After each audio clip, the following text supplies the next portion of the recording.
बोलिए लक्ष्मी नारायण भगवान की जय हो।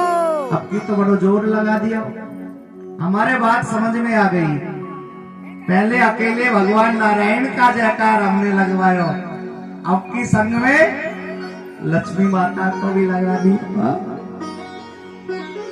माया को सब जग भजे, माधव भजे ना कोई, और एक बार माधव भजे तो माया चेली होए। प्रेम से बोलो जय श्री कृष्ण, जय श्री राधे। राधे राधे। देव ऋषि नारद जी महाराज अपनी बीना बजाते हुए नारायण नारायण नारायण श्रीमन नारायण नारायण नारायण संकीर्तन करते हुए कैलाश पर्वत पर पहुंच गए। और जानते हो कैलाश पर्वत पे कौन से देव महादेव रहते हैं? कौन विराजते हैं? कैलाश पर्वत पे कौन से भगवान रहते हैं? भोलेनाथ। देवों के देव महादेव भगवान सदाशिव, डमरू वाले भोलेनाथ। बोलिए शंकर भगवान की जय हो। देखो भगवान भी भजन करते हैं, स्वयं भगवान देवों के देव महादेव भी राम नाम का जप करते हैं। राम से बड़ा राम का नाम। भक्तों माताओं, इस कलयुग में सिर्फ भगवान के नाम से ही जीव का कल्याण बताया है। जितना हो सके भगवान का नाम जप करना चाहिए महाराज, फालतू के जंजाल में नहीं पड़ना चाहिए। भगवान का नाम करो, संकीर्तन करो, कथाएं सुनो, भजन करो। महाराज स्वयं भगवान महादेव मंत्र जप कर रहे हैं। नारद जी ने सोचा भगवान भोलेनाथ भजन कर रहे हैं, इनके भजन में विघ्न नहीं करना चाहिए। यदि कोई व्यक्ति भजन कर रहा है तो उसके भजन में बाधा उत्पन्न कभी नहीं करनी चाहिए महाराज। और नारद जी भगवान महादेव के पास नहीं गए क्योंकि उनके भजन में बाधा उत्पन्न हो जाए। माला चल रही है, नाम जप चल रहे है। जगत जननी माता पार्वती के पास पहुंच गए, प्रणाम किया। हे जगदम्बे, हे मात्र, प्रणाम करता हूँ। जगत जननी माता पार्वती ने नारद जी को बैठने को आसन प्रदान किया है महाराज, संत का सम्मान किया है। नारद जी आज तो तुम्हारे दर्शन बहुत दिनों के बाद हुए। नारद जी बोले माता क्या बताऊं, बहुत कार्य है। नारद जी के कार्य क्या है? एक जगह का समाचार दूसरी जगह, दूसरी जगह का चौथी जगह सूचनाओं का आदान प्रदान करते हैं। देवताओं के कौन है नारद जी? पोस्टमैन। हाँ, और पोस्टमैन को हिंदी में कहते हैं डाकिया। नारद जी ने विवाह क्यों नहीं किया?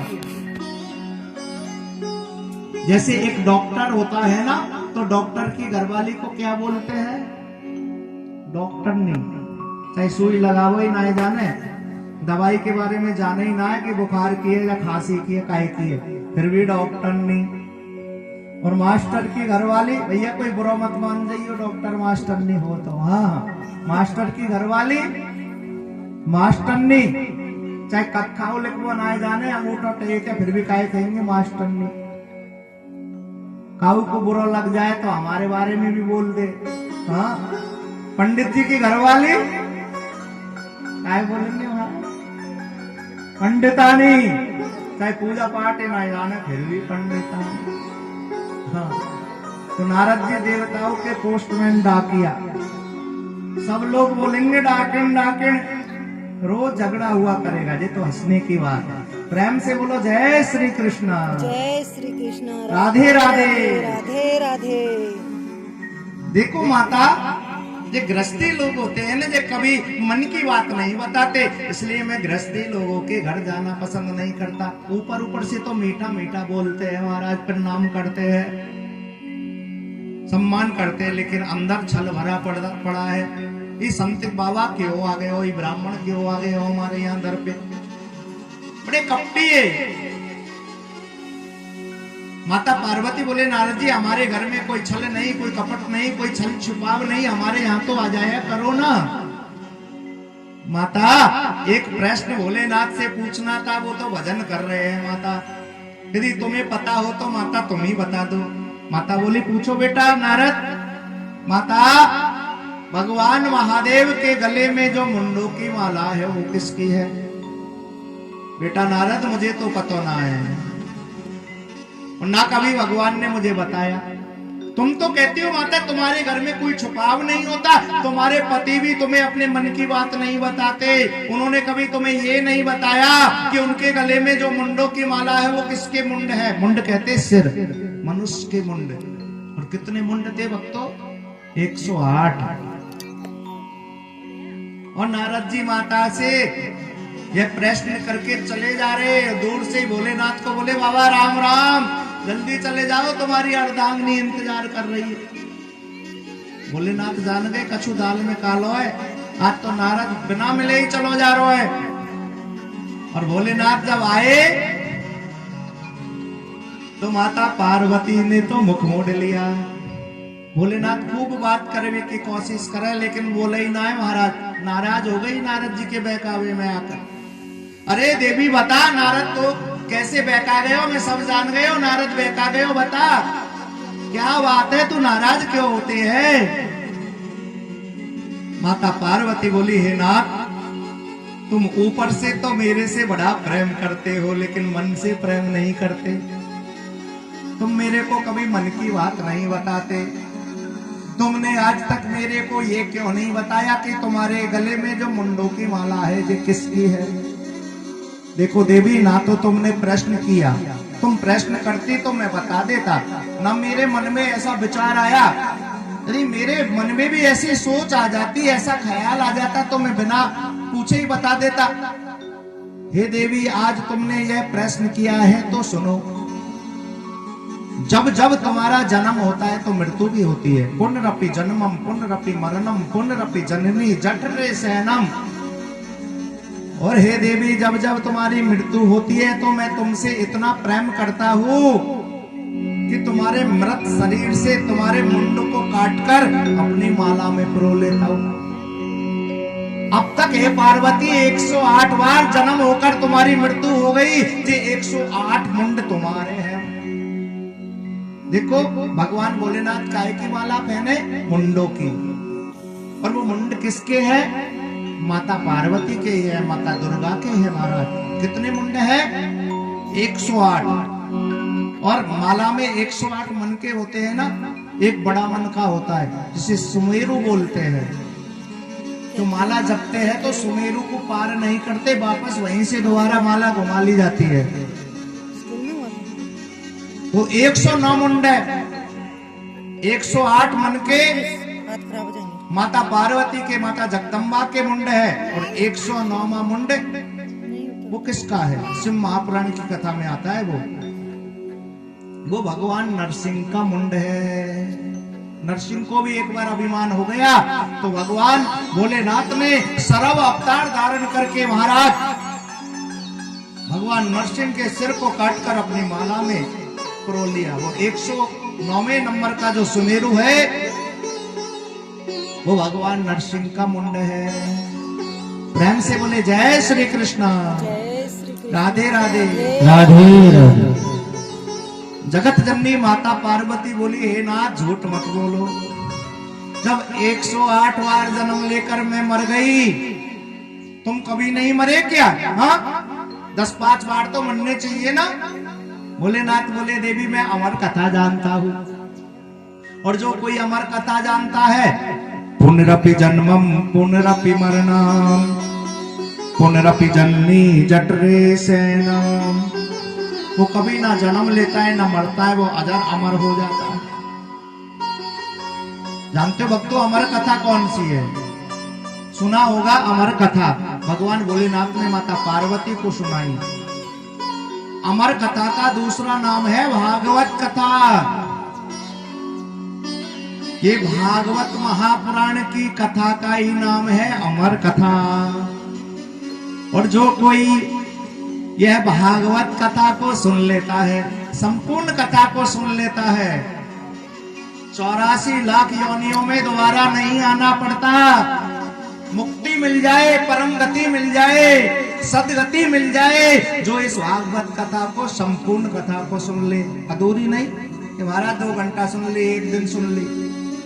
जो इस संपूर्ण कथा को सुन लेता है बार बार इस संसार सागर में जन्म लेना नहीं पड़ता। कभी कुत्ता, कभी बिल्ली, कभी भैंसा, कभी गधा, हाँ कभी मनुष्य बना, कभी स्त्री बना, कभी कुछ बना, कभी कुछ बना। इस संसार के आवागमन चक्र से मुक्ति मिल जाए। माता पार्वती भोलेनाथ से प्रार्थना कर रही है, हे नाथ मुझे भी अमर कथा सुना दो, मुझे भी भागवत कथा सुना दो, जिसको सुनकर मैं अजर अमर हो सकूं। हे नाथ हमेशा तुम्हारी सेवा कर सकूं, कभी तुमसे एक पल के लिए भी बिछुड़ ना सकूं। हे नाथ मुझे भी ये भागवत कथा सुना दो।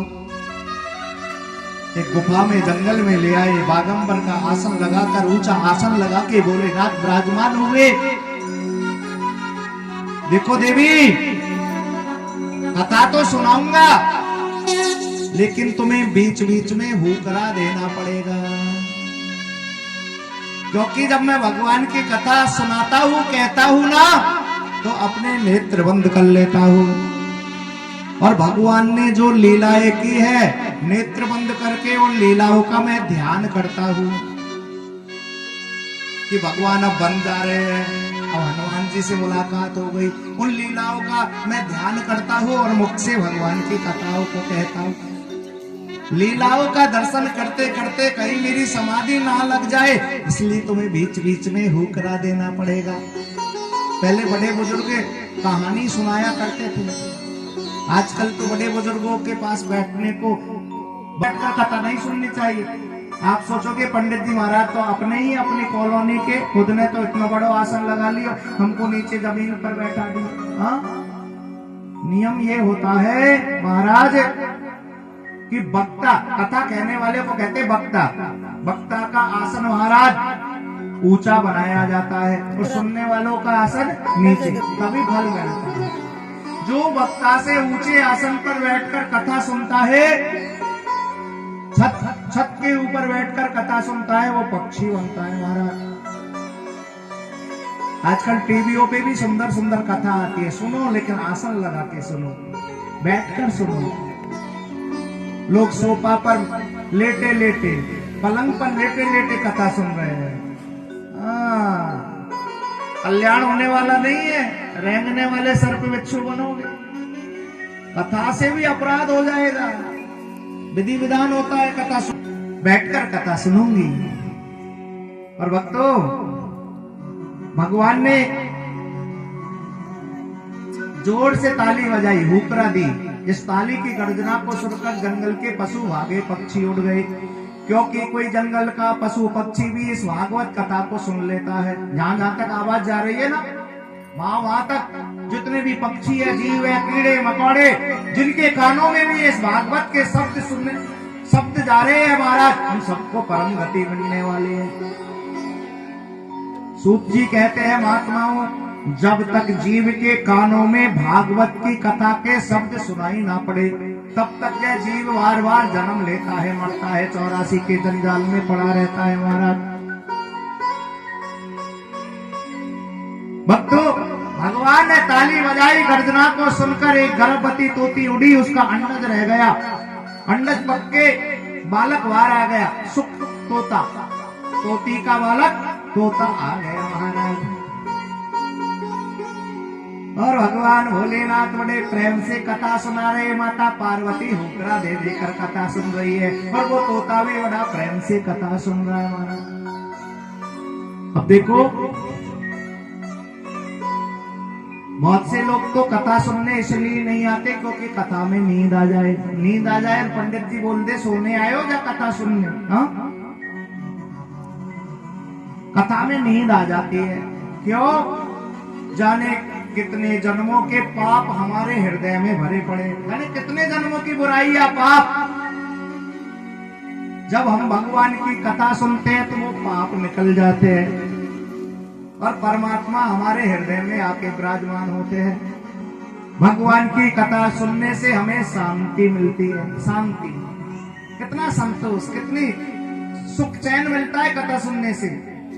लड़ाई झगड़े से मिलेगा क्या? जितना सुख चैन जितना आप कथा सुन रहे हो। हाँ, कथा में सुख चैन मिलता है, शांति मिलती है।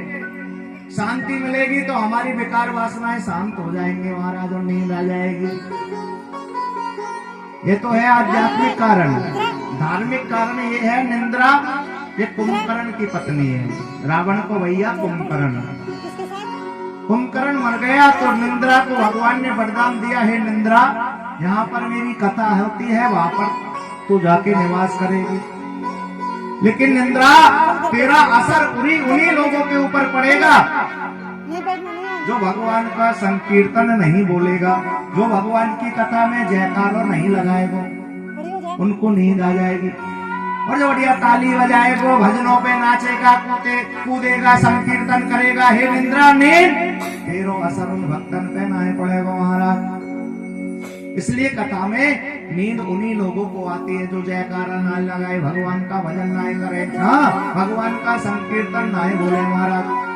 प्रेम से बोलो जय श्री कृष्ण, जय श्री कृष्ण, राधे राधे, राधे राधे, हर हर महादेव, हर हर महादेव। महादेव। और कथा को सुनते सुनते माता पार्वती को नींद आ गई है महाराज। हुकरा देना बंद कर दिया है। वो तोता सोच रहा है कि माता सो गई, हुकरा देना बंद कर दिया, अब भगवान भोलेनाथ कथा सुनाना बंद कर देंगे।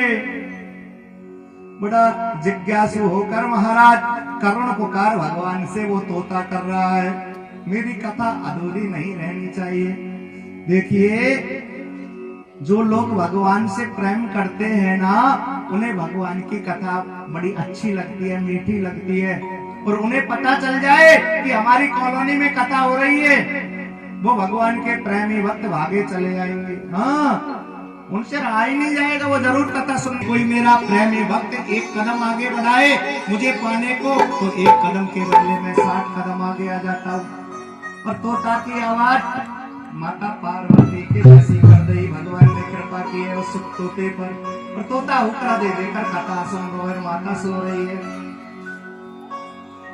बागासन पर महादेव जी बैठे आसन मार, और पार्वती को लगे सुनाने अमर कथा तेरे पार। घुमा के पड़ गया सोता, घेरा होता, घुमा के पड़ गया सोता, घुमा के पड़ गया सोता, घेरा होता, घुमा के पड़ गया सोता, घेरा होता। हर हर महादेव, लगाया सबने घुमा पे आई, लगाया सबने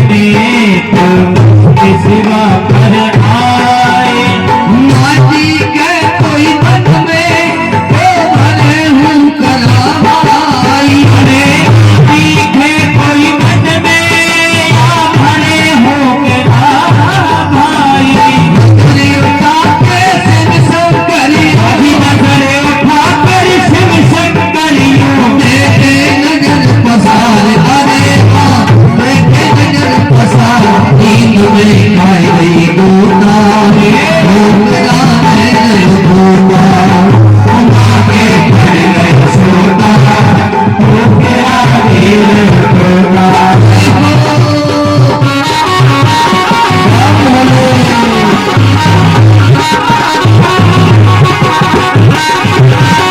सामने भारी कर सोले आयो, कर शंभ में भारी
सभी भक्त प्रेम से बोले हर हर महादेव, हर हर महादेव, हर हर महादेव। हर हर महादेव। भक्तजनों, भगवान शंकर ये भागवत अमर कथा सुना रहे और कथा को सुनते सुनते माता पार्वती को नींद आ गई और वो तोता भगवान की कथा बड़ा प्रेम से सुन रहा है, बड़ा सौभाग्यशाली है महाराज। रामचंद्र भगवान की जय। जैसे अपने इष्ट भगवान राम का जयकारा लगवाया, माता पार्वती की नींद टूट गई। हे नाथ, आगे क्या हुआ? भगवान कृष्ण उद्धव से क्या कहने लगे? 12वें स्कंद की कथा चल रही थी। भगवान कृष्ण उद्धव को भागवत धर्म का उपदेश कर रहे थे। उस समय माता पार्वती को नींद आ गई। कथा तोता ने सुन ली और माता की कथा अधूरी रह गई। नाथ, पंडित जी जय जय कर रहे हैं ना। भगवान कृष्ण उद्धव से क्या कहने लगे? भोलेनाथ बोले, देवी मैंने तो सारी कथा सुना दी और तू कहती है भगवान उद्धव से क्या कहने लगे? हे नाथ, मुझे तो नींद आ गई, मेरी कथा अधूरी छूट गई, बताओ ना। देवी, तेरी कथा अधूरी छूट गई तो तेरी आवाज में किसी तीसरे ने होकरा दे देकर कथा को सुन लिया। चोरी से कथा सुनी है, उसे मैं प्राण दंड दूंगा जिसने चोरी से इस कथा को सुना है। अब तो वो तोता डर गया कि भोलेनाथ मुझे मारेंगे महाराज। वो उड़ा और भोलेनाथ त्रिशूल लेकर उसका पीछा करने लगे महाराज। वो तोता उड़ते उड़ते महाराज इधर बद्रिकाश्रम में वेद व्यास जी महाराज सरस्वती नदी के किनारे शाम्य प्राश नामक आश्रम बना के उत्तराखंड में रहते महाराज। व्यास जी की धर्म पत्नी है बिटका देवी। स्नान के बाद अपने केस सुखा रही, बाल सुखा रही और जैसे ही जमाई ली, अंगड़ाई ली, उवासी ली, भक्तों लोग कह देते हैं कि वो तोता माता के मुख में होकर पेट में चला गया महाराज। सह शरीर नहीं गया, उसने शरीर त्याग दिया और सुख के प्राण गए माता बिटका देवी के मुख में होकर पेट में और 12 वर्ष तक रहे। और जैसे ही उस तोते का शरीर पृथ्वी पर गिरा, मृत शरीर, केले का पौधा उग गया। तो केले के पौधे की उत्पत्ति जिस सुख ने भगवान भोलेनाथ के मुख से भागवत अमर कथा को सुना, उस सुख के शरीर से जब केले का पौधा की उत्पत्ति हुई, उससे पहले नहीं था। सुखदेव जी महाराज का शरीर बताया है, देवी भागवत का प्रसंग है, इसलिए केले का पौधा पूजनीय है महाराज। सुखदेव जी महाराज के शरीर से उत्पत्ति हुई है। आज कहते हैं, हे शौनकादिक ऋषियों, अब वो सुख के जो प्राण माता के मुख में होकर माता बिटका देवी के गर्भ में पहुंचे, 12 वर्ष तक जन्म नहीं लिया महाराज। भोलेनाथ खड़े त्रिशूल लेकर। वेद व्यास जी ने समझाया, हे महादेव, तुम बड़े भोले हो। अरे जिस सुख ने अमर कथा सुन लिया वो अमर हो गया, उसे तुम नहीं मार सकते। जाओ कैलाश पर्वत पे जाओ, अपना काम करो, भगवान का भजन करो। वेद व्यास जी ने समझाया, तब भोलेनाथ कैलाश पर्वत पे आए। और भक्तों, आज 12 वर्ष तक माता के पेट में रहने के बाद उस सुख के प्राण मनुष्य के रूप में महाराज अवतार लिया। बोलिए सुखदेव जी महाराज की जय। वो बालक सुखदेव जी महाराज हुआ महाराज।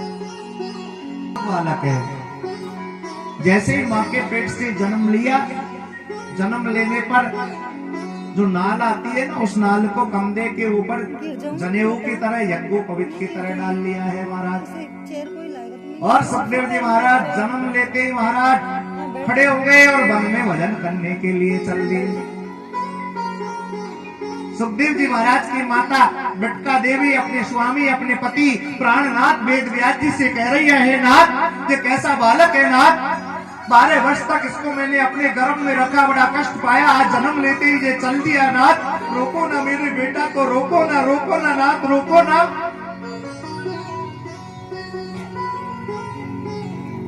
वेद व्यास रोने लगे। बेटा को रहे समझाई है, जीवन अब तक ये खोया है बेटा, तुम जीवन की सफल कमाई है। हे पुत्र रुक जाओ, हे पुत्र रुक जाओ, हमें छोड़कर मत जाओ, तुम हमारे बुढ़ापे का एकमात्र सहारा हो, लाडली हो।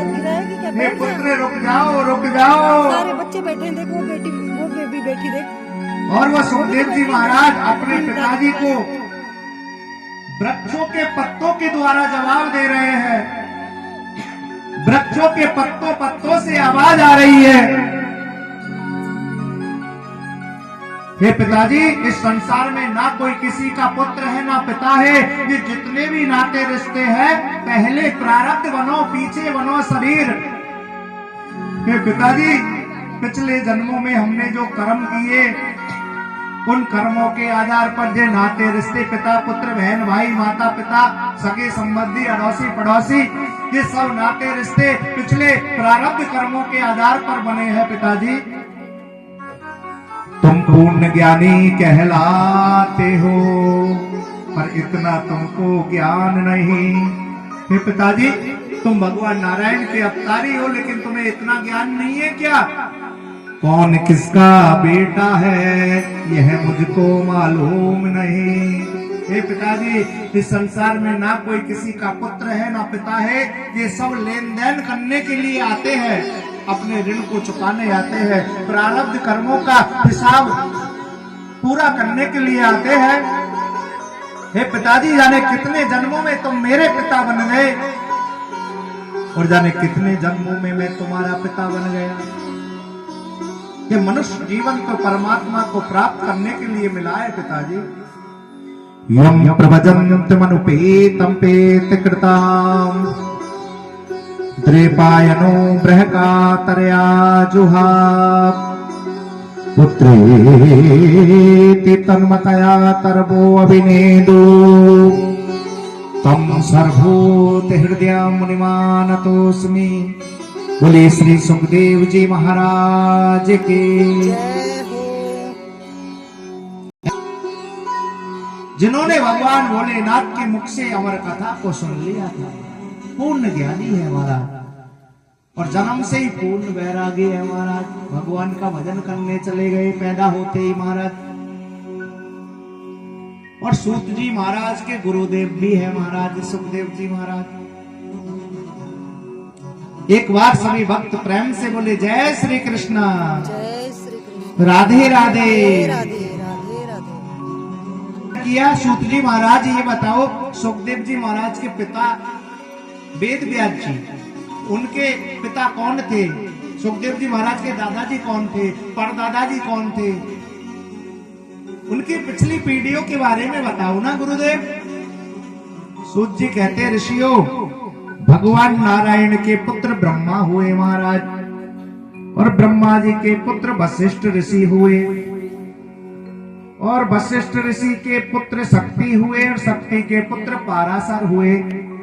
पाराशर के पुत्र, पाराशर ने एक मछुआरे, मछली पकड़ने वाले मछुआरे की पुत्री मछोदरनी सत्यवती के गर्भ से स्वयं भगवान नारायण के अवतार ये वेद व्यास जी हुए हैं महाराज। वेद व्यास जी महाराज ये भगवान नारायण के अवतारी है महाराज। सत्यवती कहने लगी, पुत्र तेरे पिता तो पहले ही वन में तप करने चले गए, ये पुत्र मुझे छोड़कर मत जाओ। वेद व्यास जी ने कहा, माता जब मनुष्य जीवन परमार्थ के लिए मिला है माता, मुझे धर्म का प्रचार प्रसार करना है, सनातन धर्म की रक्षा करनी है माता, मुझे वेद शास्त्रों की रचना करनी है, महाभारत जैसे बड़े ग्रंथ को लिखना है, 4 वेद लिखने हैं माता, 6 शास्त्र लिखने हैं, 108 उपनिषद लिखने हैं माता, मुझे जगत के कल्याण के लिए बहुत रचनाएं करनी है, जगत के कल्याण के लिए बहुत कार्य करने हैं माता, मुझे जाने दो माता, मैं तुम्हें वचन देता हूँ माता, मेरी आवश्यकता पड़े तो मुझे याद कर लेना माता, मैं तुम्हारी सेवा में हाजिर हो जाऊंगा। और अपनी मां से आज्ञा लेकर वेद व्यास जी महाराज उत्तराखंड पहुंच गए। बद्रीनाथ धाम पहुंचे। उत्तराखंड में बद्रीनाथ धाम है और उसी बद्रीनाथ धाम के अंदर पावन नदी सरस्वती प्रवाहित होती है महाराज। किलकल किलकल धाराएं माता सरस्वती की प्रवाहित होती है महाराज। और उसी सरस्वती नदी के किनारे वेद व्यास जी महाराज ने सुंदर सा आश्रम बना लिया है। परम सुंदर आश्रम। आश्रम का नाम है साम्य प्राश नामक आश्रम। साम्य प्राश नामक आश्रम बनाया है महाराज। और उस आश्रम में वेद व्यास जी महाराज निवास करने लगे। महाभारत जैसे बड़े ग्रंथ को लिख दिया है। 4 वेद, अथर्ववेद, यजुर्वेद, ऋग्वेद, सामवेद नामक वेदों की रचना की है महाराज। 6 शास्त्र लिख दिए। 108 उपनिषदों की रचना की। वेद पुराण 17 पुराण लिख दिए। खूब वेद पुराण लिख दिए, शास्त्र लिख दिए। लेकिन व्यास जी महाराज को संतोष नहीं है, उदास बैठे हैं। नारद जी ने जब वेद व्यास जी को उदास देखा तो अपने पूर्व जन्म की कथा नारद जी ने सुनाई है। नारद जी पिछले जन्म में एक दासी के पुत्र थे। साधु संतों की सेवा करते थे, उनकी झूठन का पान करते, बहुत गरीब थे महाराज। साधु संतों की सेवा करते, उनके मुख से सत्संग सुनते और उन साधु संतों की सेवा करने के कारण, उनका उच्छिष्ट खाने के कारण अगला जन्म उस दासी पुत्र को नारद जी के रूप में मिला। मैं एक दासी का पुत्र था वेद व्यास जी। साधु संतों की कृपा से, उनकी सेवा करने से आज ब्रह्मा का पुत्र स्वयं नारायण बन गया, मैं ब्रह्म बन गया। और आप तो स्वयं ब्रह्म हो, परमात्मा के अंश अवतारी हो। आपने खूब वेद पुराण लिखे, लेकिन महाराज आपने ऐसे शास्त्र की रचना नहीं की जिसे सुनने मात्र से भगवान के प्रति प्रेम जागृत हो जाए। आप प्रेम रूपी शास्त्र लिखो, भागवत महापुराण की रचना करो, जिस भागवत की कथा को सुनने मात्र से जीव भगवान से प्रेम करने लग जाए। भागवत की रचना करो, तब जाके आपको संतोष होगा।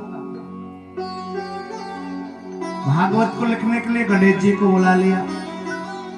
गणेश जी बोले, देखो वेद व्यास जी, मैं लिखूंगा तो सही, लेकिन लगातार लिखूंगा, आपको लगातार बोलना पड़ेगा। और आपने बीच में बोलना बंद कर दिया तो मैं कलम डायरी रख दूंगा, लिखना बंद कर दूंगा। वेद व्यास जी बोले, देखो गणेश जी, मुझे तुम्हारी शर्त स्वीकार है, लेकिन हे गणेश जी, मेरी भी एक शर्त है। मैं जो भी बोलूं बाकी अर्थ को सोच समझ के लिखना। गणेश जी बोले, ठीक है। भक्तों माताओं, 100 श्लोक बोलने के बाद में वेद व्यास जी महाराज एक श्लोक ऐसा गोडार तक बोल देते कि उस श्लोक के अर्थ को समझने में गणेश जी महाराज को बहुत समय लग जाता। बहुत समय, बड़े गोडार तक श्लोक है। बड़े बड़े विद्वान ज्ञानी भी भागवत का सारांश नहीं निकाल पाते। ये हरि की कथा है, हरि अनंत, हरि कथा अनंता महाराज। गणेश जी को अर्थ को समझने में समय लग जाता, तब तक वेद व्यास जी महाराज 100 श्लोक और तैयार कर लेते। फिर कोई गुडार तक श्लोक बोल देते, वह श्लोक के अर्थ को समझने में गणेश जी को समय लग जाता। तब तक वेद व्यास जी महाराज और 100 श्लोक तैयार कर लेते। भक्तों माताओं, इस प्रकार से 12 स्कंद, 335 अध्याय, 18,000 श्लोकों में बनके तैयार हुआ ये भागवत महापुराण। 18,000 श्लोक है। अब वेद व्यास जी महाराज ने भागवत महापुराण को लिख तो दिया, अब इस भागवत धर्म का प्रचार प्रसार कौन करेगा? पृथ्वी पर इस भागवत कथा का प्रचार कौन करेगा? इस कथा को कहने का अधिकारी कौन है? एक कथावाचक कैसा होना चाहिए? कथावाचक के अंदर कौन कौन से लक्षण होने चाहिए? क्योंकि व्यास जी जानते कलयुग आने वाला है, लोग कथा का अनर्थ कर देंगे महाराज, अर्थ का अनर्थ कर देंगे। इसलिए कथावाचक कैसा होना चाहिए, कथा को कहने वाला वक्ता कौन होना चाहिए, वह भी वेद व्यास जी महाराज ने लिख दिया है। श्लोक में स्पष्ट लिखा है क्या, ब्रतो वैष्णवो विप्रो वेद शास्त्र विशुद्धिकृत है। हो सके तो भागवत को कहने वाला वक्ता व्रत होना चाहिए, सन्यासी होना चाहिए। प्रथम वक्ता, सर्वश्रेष्ठ वक्ता कौन बताया है, व्रत,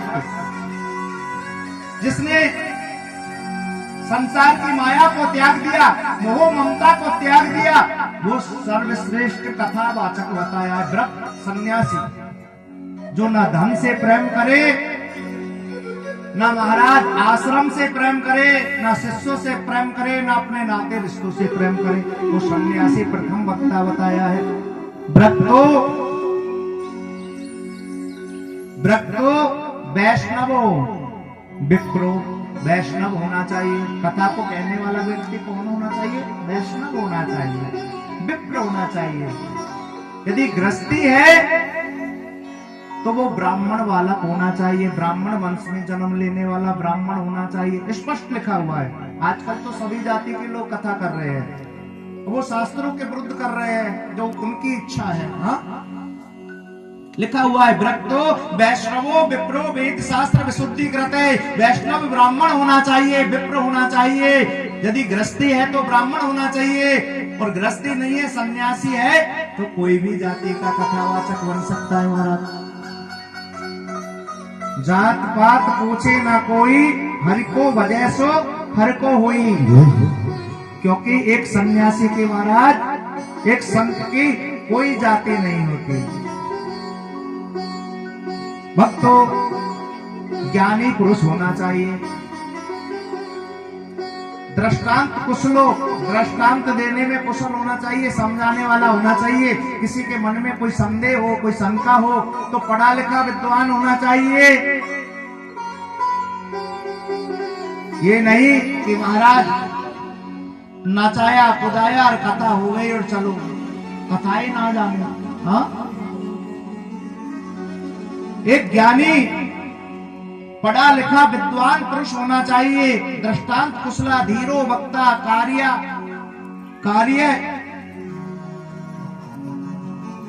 और महाराज वक्ता ऐसा चाहिए जाके लोभ मोहे न काम, लोभी व्यक्ति नहीं होना चाहिए।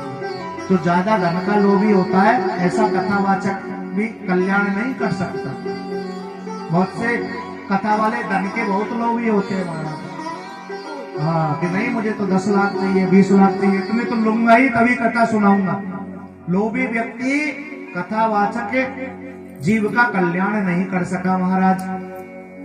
भक्ता ऐसा चाहिए जाके लोभ मोहे ना काम, कामी व्यक्ति नहीं होना चाहिए जो काम के वशीभूत हो जाए। क्रोधी व्यक्ति, देखो क्रोध भी समय पर ही उचित है, भगवान ने बनाया है तो क्रोध भी करना चाहिए। यहाँ पर कोई पाप कर्म हो रहा है तो वहां पे क्रोध करना भी ठीक है। लोभी व्यक्ति नहीं होना चाहिए, कामी व्यक्ति नहीं होना चाहिए, क्रोधी व्यक्ति कथा कहने वाला नहीं होना चाहिए। और कथा को सुनने वाले कैसे भक्त होने चाहिए, श्रोता वही पहचानी हो जाके तन मन धन श्याम। जो भगवान से प्रेम करते हैं ऐसे लोगों को ये भागवत कथा सुनानी चाहिए। प्रेमी अनुरागी भक्त। अब देखो ये भैया मजदूरी का काम करता है, ये एमपी का है, हाँ यही इधर रहता है झोपड़ी झुक्के में, बेचारा मजदूरी करता है लेकिन भगवान का प्रेमी भक्त है। भाव के भूखे है, भात के नहीं। भक्तों माता दुर्योधन की 56 प्रकार की मेवाओं को त्याग कर, दुर्योधन की 56 प्रकार की मेवाओं का त्याग करके प्रेम के कारण भगवान विदुर जी के घर पहुंचे हैं महाराज। विदुर जी कुटिया पर नहीं है, भगवान दरवाजा बजा रहे हैं।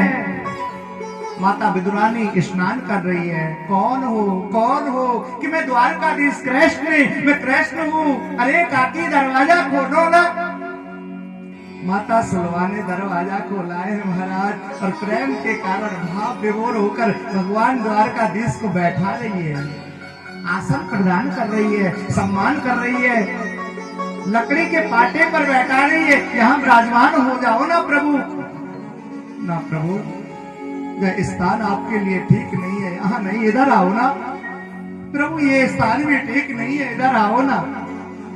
और बड़े प्रेम से भगवान को लकड़ी के पाटे पर बैठाया और प्रेम के कारण भगवान बोले, काकी बहुत भूख लगी है, काकी कुछ खिला दो ना। हाँ, बहुत दूर से आया हूँ, द्वारका से आया हूँ काकी, कुछ खिला दो ना। घर में कुछ कदली के फल, केले के फल रखे हुए महाराज। और प्रेम के कारण माता सुलवा तो इतनी भाव विभोर हो गई कि छिलका छिलका भगवान को खिला रही है और गीदा गीदा फेंक रही है। और भगवान माता सुलवा के हाथों से प्रेम से महाराज उन कदली के फल, केले के छिलकों का पान कर रहे हैं महाराज। उसी समय विदुर जी आ गए, अरे सुलवा बावड़ी हो गई क्या, पागल हो गई क्या, तू केले का गीदा गीदा फेंक रही है, भगवान को छिलके खिला रही है, अरे बावड़ी हो गई क्या। ये प्रभु ये लो, आप केले का गीदा खाओ प्रभु। भगवान बोले, काका काका, जो स्वाद छिलके खाने में आ रहा था ना, वो गीदे में नहीं। भक्तों माताओं, भगवान प्रेम के कारण छिलके खा गए। घर में 3 दिन का सूखा सतुआ तक रखा हुआ था महाराज। प्रेम के कारण और सूखे सतुए तक को भगवान खा गए। प्रेम से बोलो जय श्री कृष्ण। जय श्री कृष्ण। राधे राधे। वो सबसे ऊंची प्रेम सगाई, प्रेम सगाई, ये देखो प्रेम सगाई, वो सबसे ऊंची प्रेम सगाई, सबसे ऊंची प्रेम सगाई, सबसे ऊंची प्रेम सगाई, सबसे ऊंची प्रेम सगाई। देखो दुर्योधन की दुर्योधन की साबित दुर्गर खाई, साबित दुर्गर खाई, सबसे ऊंची प्रेम सगाई, सबसे ऊंची प्रेम सगाई।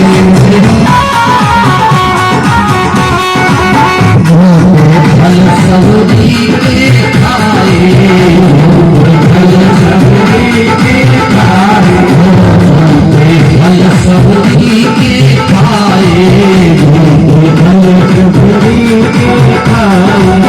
बहुत स्वाद बताई, बहुत स्वाद बताई, सबसे ऊंची प्रेम सगाई।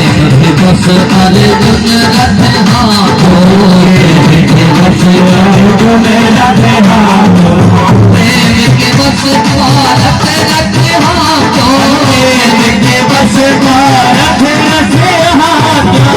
भूल गए ठकुराई, भूल गए ठकुराई, सबसे ऊंची प्रेम सगाई, सबसे ऊंची प्रेम सगाई।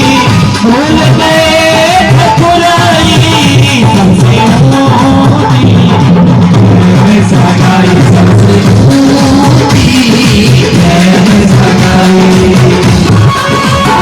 ऐसी प्रीत बड़ी वृंदावन, ऐसी प्रीत बड़ी वृंदावन, ऐसी प्रीत बड़ी वृंदावन, ऐसी प्रीत बड़ी वृंदावन। वो फिर नाच नचाई, वो फिर नाच नचाई, सबसे ऊंची प्रेम सगाई, सबसे ऊंची प्रेम सगाई।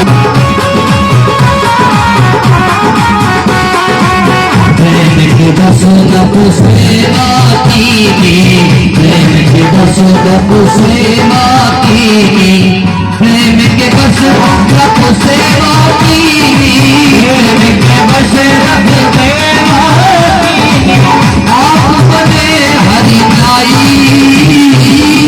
आप बने हरि नाई सबसे ऊंची प्रेम सगाई सबसे ऊंची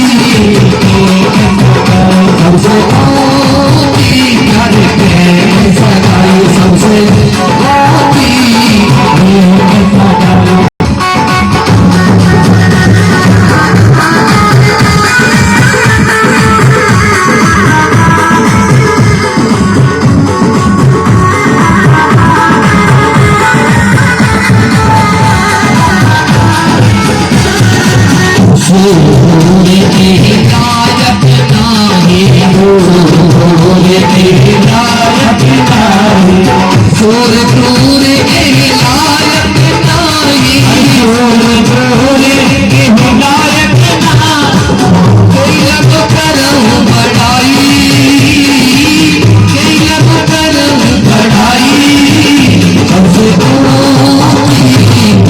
प्रेम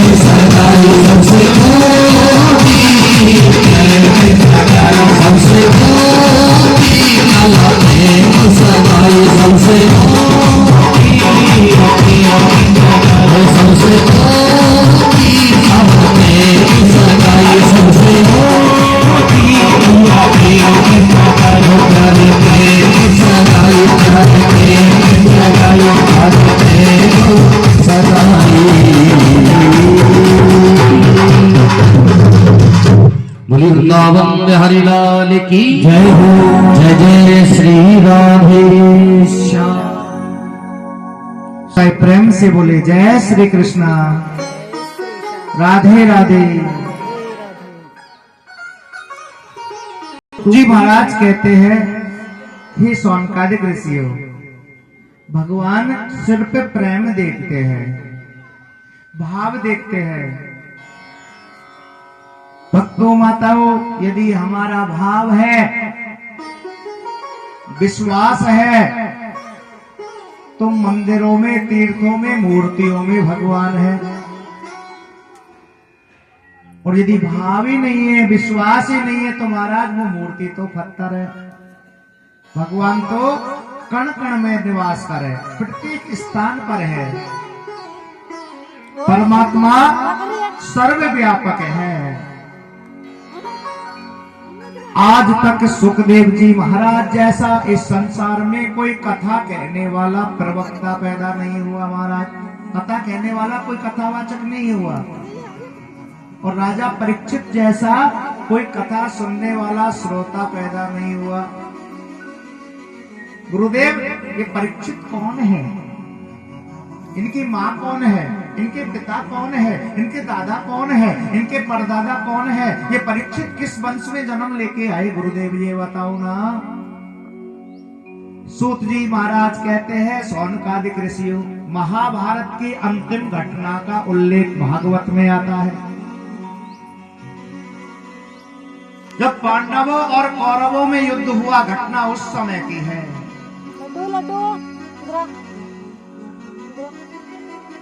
भीमसेन ने अपनी गदा से दुर्योधन की जंगा को तोड़ दिया है। महाराज, दुर्योधन के पैर को, जंगा को तोड़ दिया भीम ने। और भीम भैया ने दुर्योधन की जंगा को तोड़ा। दुर्योधन जमीन पर पड़ा हुआ है, लेटा हुआ है। महाराज, प्राण करने वाले बड़ा कष्ट पा रहा है, विलाप कर रहा है, दुख में, दर्द में, भय में वो दुर्योधन करा रहा है। भक्तों माताओं, जब जीव के प्राण निकलते हैं तो बहुत पीड़ा होती है। एक बिच्छू यदि डंक मार दे तो कितना दुख होता है। जिसको बिच्छू ने खाया वो ही जाने कितनी पीड़ा होती है। बहुत जलन होती है। वो चलता है बिच्छू खाने वाला, जिसको बिच्छू खाता है। हमने देखा काफी बिच्छू खाने वाले लोग होते हैं। हाँ, बिच्छू जिसे डंक मार दे वो बहुत पीड़ित होता है। शास्त्र में लिखा है 20,000 बिच्छू एक साथ डंक मारे, उतनी पीड़ा, उतनी वेदना होती है जब प्राण निकलते हैं। दुर्योधन पड़ा हुआ है, करा रहा है, दुख दर्द से पीड़ित है। उसी समय दुर्योधन का मित्र अश्वत्थामा आ गया। मित्र दुर्योधन, तेरी जंगा किसने तोड़ दी? मित्र दुर्योधन, तेरी यह दुर्दशा किसने की है, बताना। दुर्योधन कहने लगा, अश्वत्थामा, मेरी यह दुर्दशा पांडवों ने की है। हे अश्वत्थामा, यदि तू मेरा सच्चा मित्र है ना, तो जा पांचों पांडवों के सिर काट के ला। मित्र की परीक्षा कब होती है? दुख में। जब तुम्हारे पास बहुत धन होगा, वैभव होगा, तो बहुत यार मित्र मिल जाएंगे, लेकिन दुख में जो साथ दे वही सच्चा मित्र है। कहते हैं भक्तों माताओं, बनी बनी के चेहरे पे लाखों निसार होती है, और बनी जब बिगड़ती है तो दुश्मन हजार होते हैं। जो दुख में साथ दे वह सच्चा मित्र। मित्र की परीक्षा दुख में, पत्नी की परीक्षा दुख में।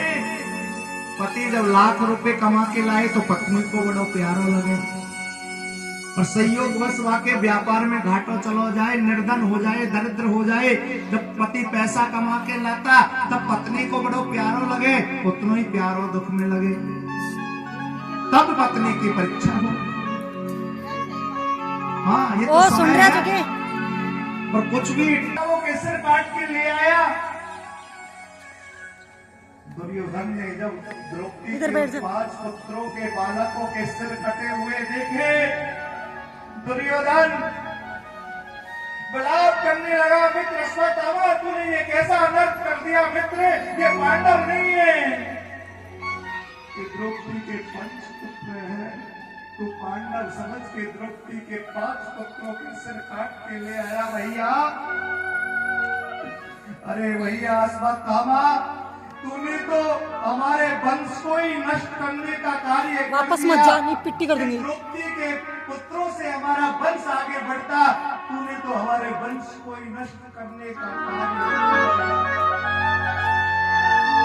और तो रोते विलाप करते, पश्चाताप करते करते दुर्योधन के प्राण निकल गए। और इधर माता द्रौपदी को पता चला मेरे 5 पुत्रों की हत्या हो गई। एक माँ के बालक के यदि एक कांटा लग जाता है और वो बालक उस कौन से बच्चे खेल रहे थे, दुखी हो जाता है, वो तो गंदगी फैलाएगी, तो तू भी फैलाएगी। पुत्र के उस दुख को नहीं देख सकती।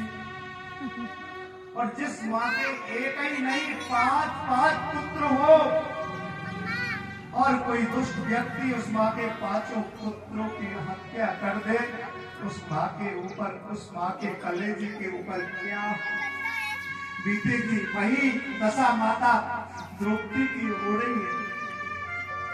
अपने 5 पुत्रों का मृत शरीर देखा, सिर नहीं है, विलाप कर रही है। हे प्रभु, उस दुष्ट अश्वत्थामा का मेरे पुत्रों ने क्या बिगाड़ा कि मेरे 5 पुत्रों को मार दिया। भक्तों माताओं, इधर अर्जुन को पता चला कि दुष्ट अश्वत्थामा ने हमारे 5 बालक द्रौपदी के 5 पुत्रों को मार दिया, तो अर्जुन अश्वत्थामा के बाल पकड़ के घसीटते घसीटते द्रौपदी के पास ले आया। देख द्रौपदी, इस दुष्ट अश्वत्थामा ने हमारे बालकों को मारा है, इसका सिर मैं अभी धड़ से अलग करता हूँ। म्यान से अर्जुन ने तलवार को निकाला है। द्रौपदी ने हाथ पकड़ लिया, महाराज मत मारो, मुच्यताम मुच्यताम एस ब्राह्मणों नितराम, गुरु ब्राह्मण वाला के इसका वध मत करो। हे अर्जुन, इस अश्वत्थामा का वध करने से मेरे मरे हुए पुत्र वापस जीवित नहीं हो सकते महाराज। गिरेगी। जिस प्रकार मैं आज अपने पुत्रों के वियोग में दुखी हूँ, यह अश्वत्थामा भी किसी माँ का पुत्र है, और मैंने सुना यह इकलौता पुत्र है, इसकी माँ कृपी गोमती का इकलौता पुत्र है, इसका वध मत करो महाराज। इस अश्वत्थामा को तुम मार दोगे तो इसकी मां कृति को कितना दुख होगा। छोड़ दो मत मारो। अश्वत्थामा के मरने से मरे हुए पुत्र वापस जीवित नहीं हो सकते। और वैसे भी ये तुम्हारे गुरु द्रोणाचार्य का पुत्र है। गुरु पुत्र की हत्या मत करो महाराज। ये ब्राह्मण है महाराज, इसका वध मत करो। भीम खड़ा हुआ है। भीम कहने लगा अर्जुन, यदि इस दुष्ट अश्वत्थामा को तू छोड़ देगा तो मैं इसे मार दूंगा। द्रौपदी की बात मत सुन, इसने हमारे 5 बालकों को मारा है, इस अश्वत्थामा को मार डाल, नहीं तो मैं इसे गदा से मार डालूंगा। भगवान द्वारकाधीश खड़े हुए हैं। द्रौपदी भगवान के चरणों में लेट गई, पैर पकड़ लिए। हे द्वारकाधीश, समझाओ ना इन पांडवों को, अश्वत्थामा का वध नहीं करे प्रभु। इस ब्राह्मण का वध करने से मेरे मरे हुए पुत्र जीवित नहीं हो सकते। हे गोविंद, हे कृष्ण, समझाओ ना इन पांडवों को। धर्मराज युधिष्ठिर कहने लगे, हे द्वारकाधीश, तुम बीच में मत बोलना, यह हमारे घर का मध्य का मामला है। इस दुष्ट अश्वत्थामा ने हमारे 5 बालकों को मार दिया, इसे हम जीवित नहीं छोड़ेंगे। क्योंकि हे द्वारकाधीश, 5 प्रकार के आतताई होते हैं। आतताई कहते महापापी। उन 5 प्रकार के आतताई महापापी व्यक्ति को कोई मार दे तो कोई दोष नहीं लगता। कौन कौन से? आग का लगाने वाला, किसी के घर में कोई आग लगा दे वो महापापी बताया है। जहर का देने वाला, किसी के भोजन में पेय पदार्थ में विष दे दिया, जहर दे दिया, वो महापापी बताया है। शास्त्र का बांधने वाला, शास्त्र कार्य, जैसे कथा हो रही है, इस कथा में आके कोई विघ्न मचा दे तो वो भी कोई छोटा पापी नहीं है, वो भी महापापी बताया है। आग का लगाने वाला, जहर का देने वाला, शास्त्र का बांधने वाला, पराई भूमि का हरण करने वाले, लोग दूसरे की जमीन पर कब्जा कर ले, लोग दूसरे के मकान पर कब्जा कर लेते हैं। गांवों में लोग दूसरों के खेतों की मेड़ों को काट काट के उनकी जमीन पर कब्जा कर लेते हैं, पराई भूमि का हरण कर लेते हैं, वो महापापी बताए हैं। आग का लगाने वाला, जहर का देने वाला, शास्त्र का बांधने वाला, पराई भूमि का हरण करने वाले, पराई स्त्री का हरण करने वाले और छोटे बालकों को मारने वाले। ये द्वारकाधीश, ये 6 प्रकार के आतताई महापापी होते हैं, इन्हें मार दिया जाए तो कोई पाप नहीं लगता। और इस दुष्ट अश्वत्थामा ने हमारे 5 पुत्रों को मार दिया। ये महापापी, ये महा आतताई, इसको हम मारेंगे, तुम बीच में मत बोलो। द्रौपदी बार विनती कर रही है, हे गोविंद, हे कृष्ण, हे द्वारकाधीश, समझाओ इन पांडवों को, इस अश्वत्थामा का, इस ब्राह्मण का, इस गुरु द्रोणाचार्य के पुत्र का वध ना करे। भगवान ने 5 पांडवों को समझाया है। ब्राह्मण चाहे कैसा भी पापी क्यों ना हो, ब्राह्मण की कभी हत्या वध नहीं करना चाहिए। ब्राह्मण का अपमान कर दो। यदि ब्राह्मण ने पाप किया है तो ब्राह्मण की को दंड किस प्रकार देना चाहिए? उसके धन का हरण कर लो, जो भी उसके पास जमीन जायदाद धन दौलत है उसका हरण कर लो, अपमान कर दो, उसे नगर ग्राम से बाहर निकाल दो। यही ब्राह्मण के मारने के समान बताया है, यही उसकी हत्या है। मारो मृत्यु दंड ना देना चाहिए। भक्तों माताओं, भगवान द्वारकाधीश के कहने से अर्जुन ने अश्वत्थामा का अपमान कर दिया है महाराज, उसके धन का हरण कर लिया है। और धन कौन सा?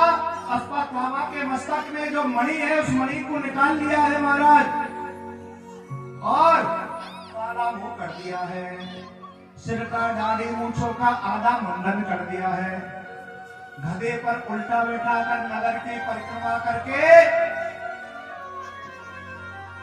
नगर से बाहर निकाल दिया, राज्य से बाहर निकाल दिया। अश्वत्थामा का पांडवों ने अपमान कर दिया है महाराज। अश्वत्थामा सोचने लगा, इन पांडवों ने मेरा बड़ा अपमान किया है, इस अपमान का बदला लूंगा। उस अपमान का बदला लेने के लिए अश्वत्थामा ने अपना ब्रह्मास्त्र छोड़ दिया है और उस ब्रह्मास्त्र से एक आग की चिंगारी निकली है। अर्जुन के पुत्र अभिमन्यु की पत्नी उत्तरा, माता उत्तरा गर्भवती है महाराज, और वो ब्रह्मास्त्र की चिंगारी माता के उत्तरा के गर्भ को जला रही है। पेट में बालक पल रहा है और भक्तों माता वो बालक भी कोई साधारण बालक नहीं है, वो राजा परीक्षित है जो माता उत्तरा के गर्भ में है महाराज। अब माता उत्तरा के गर्भ में जलन होने लगी महाराज। माता उत्तरा भगवान को पुकार रही है, पाही पाही महायोगिने देवी देव जगतपते नान्यं त्वद्भयं पक्षे यत्र व्रतो परस्परम्।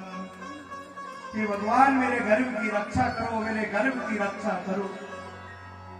भक्तों माताओं, आज तक भगवान किसी माँ के गर्भ में पेट में नहीं गए, लेकिन अपने भक्त के ऊपर जब दुख आया तो जीवन में पहली बार किसी माँ के पेट में लाने का विचार माटी में भगवान कृष्ण ने छोटा सूक्ष्म रूप बनाया और अपने सुदर्शन को लेकर माता उत्तरा के गर्भ में पहुंच गए। वीडियो भी बन रहे थे, दोनों काम हो रहे थे। माता उत्तरा के गर्भ से ब्रह्मास्त्र को नष्ट किया और गर्भ की राजा परीक्षित की रक्षा की। ले जाए ना, देख जूता भी है पड़ा। उत्तरा का पुत्र राजा परीक्षित हुआ। भक्तों, माता उत्तरा के गर्भ की रक्षा करके भगवान द्वारकाधीश पांचों पांडवों के पास पहुंच गए महाराज।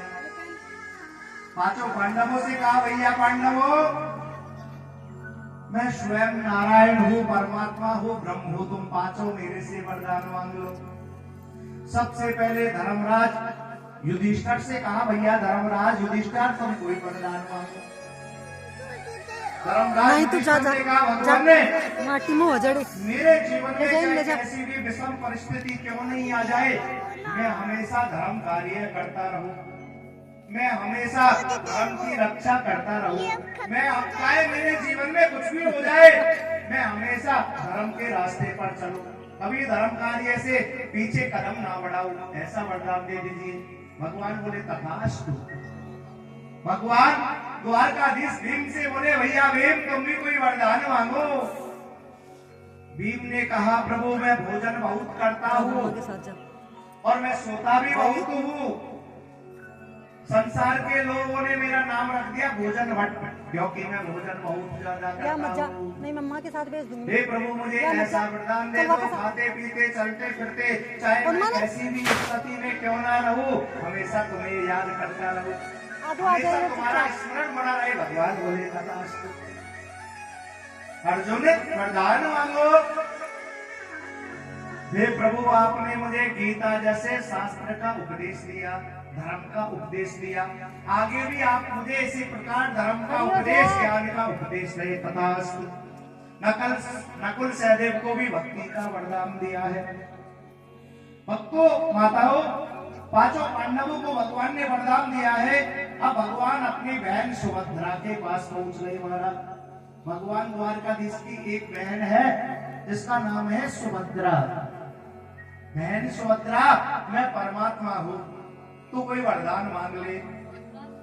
बहन सुभद्रा ने वरदान मांगा, भैया तुम्हारे जो चरण है ना, ये पिजड़ा है। भगवान के चरणों को क्या बताया? पिजड़ा। और जो मेरा मन है ना, वो है हंस। अपने मन को बता दिया हंस। मेरा मन रूपी राजहंस तुम्हारे चरण रूपी पिजड़े में आकर कैद हो जाए, अर्थात मुझे अपने चरणों की भक्ति का वरदान दे दो। अंत में भगवान अपनी बुआ कुंती के पास पहुंच गए। बुआ, तुम भी कोई वरदान मांग लो। भक्तों माताओं, बुआ कुंती ने भगवान से ऐसा वरदान मांगा, आज तक इस संसार में किसी ने भी नहीं मांगा और ना कोई मांगेगा। क्या वरदान मांगा? विपदम संतो ना सास्वे तत्र तत्र जगत गुरो भवतो दर्शनम यतस्यादि पुनर्भवदर्शनम। हे प्रभु मुझे विपदा दे दो, मुझे कष्ट दे दो, मुझे संकट दे दो। मेरे जीवन में विपदा के ऊपर विपदा, दुख के ऊपर दुख, मेरे जीवन में दुखों का पहाड़ टूट जाए, इतना दुख मुझे दे दो। भगवान कहने लगे हुआ मैं किसी को वरदान में दुख नहीं देता। करम प्रदान विश्व रचना का, जो जस करई सो तस फल चाका। ये जीव अपने कर्मों से दुख पाता है, अपने कर्मों से सुख पाता है। हुआ वरदान में मैं किसी को दुख नहीं देता। ये हुआ तेरा सारा जीवन दुख में व्यतीत तो हो गया। तेरा जन्म तो मथुरा में सूरसेन के घर पे हुआ था। भक्तों माताओं, माता कुंती का जन्म कहाँ हुआ? मथुरा में सूरसेन महाराज के घर पर। लेकिन एक कुंती भोज नाम के राजा इस बच्ची को महाराज गोद लेकर चले गए। हे बुआ कुंती, जन्म होते ही जन्म देने वाले माता पिता का तुझे लाड प्यार नहीं मिला, जन्म से ही तुझे दुख मिला। कुंती भोज नाम के राजा तुझे गोद लेकर चले गए, तुम्हारा पालन किया, इसलिए तुम्हारा नाम कुंती पड़ गया। छोटी उम्र में विवाह हो गया और ये बालक जब तुम्हारे यहाँ देवताओं की कृपा से जाने जैसे जैसे करके ये पांडवों का जन्म हुआ और तुम्हारे पुत्रों को भी कौरवों ने बड़ा दुख दिया। हस्तिनापुर को छीन लिया, लाक्षा गृह में जलाया गया। ये बुआ तेरा सारा जन्म दुख में व्यतीत हो गया, मैं तुझे दुख नहीं दे सकता। एक बात बताओ ना बुआ, तुम्हें दुख क्यों चाहिए? बुआ कुंती कहने लगी प्रभु, सिल बड़े व सुख के जो हरि हृदय से जाए, बलिहारी व दुख जो पल पल नाम जपाए। वो सुख क्या काम का, वो धन, वो वैभव, वो विषय भोग क्या काम के जो भगवान को भुला दे। हे नारायण, हे कृष्ण, दुख में सुमरन सब करे, सुख में करे ना कोई। और जो सुख में सुमरन करे तो दुख काहे को हो। मुझे दुख इसलिए चाहिए क्योंकि दुख में जीव आपको याद करता है। सुख पाकर, धन पाकर जब जीव अभिमानी हो जाता है और आपको भूल जाता है विषय भोगों में। धन पाकर अभिमानी होकर विषय भोगों में लिप्त हो जाता है, धर्म से विमुख हो जाता है। इसलिए हे प्रभु मुझे दुख चाहिए। भगवान बोले हुआ, अरे हुआ मैं ऐसा अनर्थ नहीं कर सकता, मैं तुम्हें दुख नहीं दे सकता। भगवान रोने लग गए, आंखों से अश्रुपात हो रहे। हुआ तूने मेरे से क्या वरदान मांग लिया कि मैं तुम्हें दुख दे दूं? अरे बुआ तेरा सारा जीवन दुख में व्यतीत हो गया, मैं तुझे दुख नहीं दे सकता। बुआ कुंती ने देखा भगवान रोने लग गए हैं महाराज, हाथ जोड़कर प्रार्थना कर रही है। भगवान की आंखों से अश्रु पहुंच रही है। हे प्रभु तो रुदन मत कर। तेरी कृपा का क्या है भरोसा, कब किस पर हो जाए, जरा से मुझ पर कर दो। अरे तेरी कृपा का क्या है भरोसा, कब किस पर हो जाए, जरा से मुझ पर कर दो, जरा से मुझ पर कर दो। जिस पर भी हो गई तेरी करुण कृपा, वो भव पार हुआ, वो भव पार हुआ। पापी हो चाहे कितना उसका भी बाबा वो पार हुआ, और पार हुआ।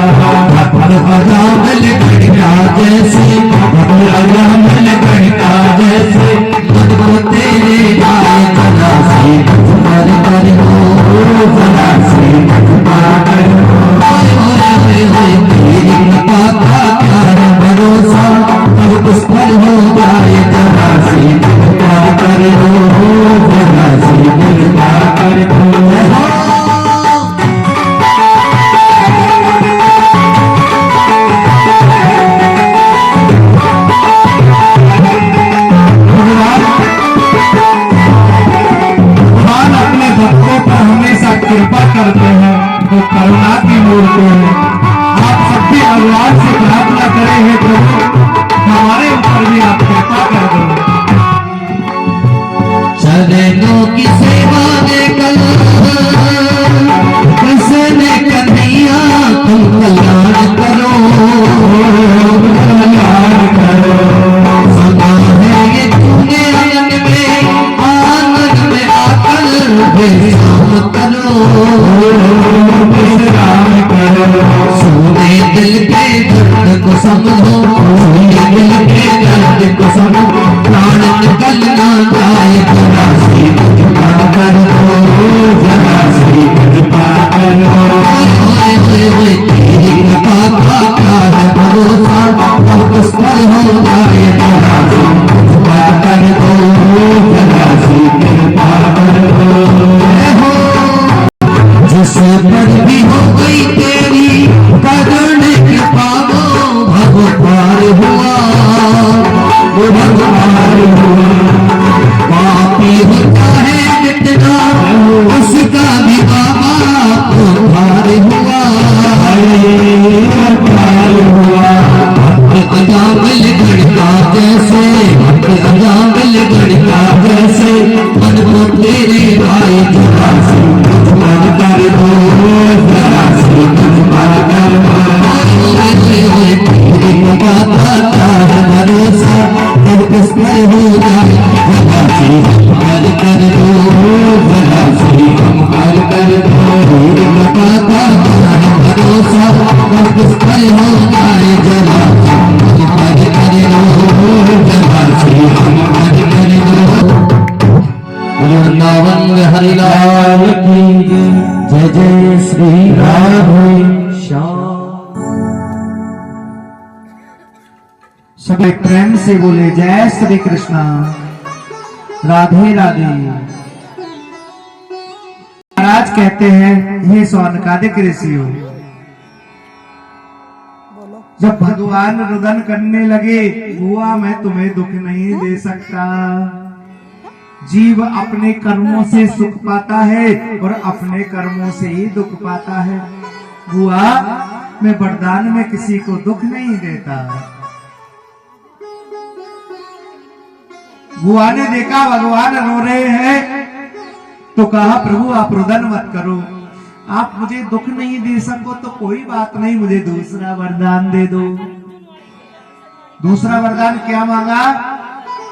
हे प्रभु ये जगत के जो नाते रिश्ते हैं, ये पिता है, ये पुत्र है, ये बहन है, हाँ ये जगत के जो नाते रिश्तों से जो मोह रूपी जो डोरी है, जो ममता है, जो मोह है, इसे कम करके आपकी चरणों में आपकी भक्ति का वरदान दे दो।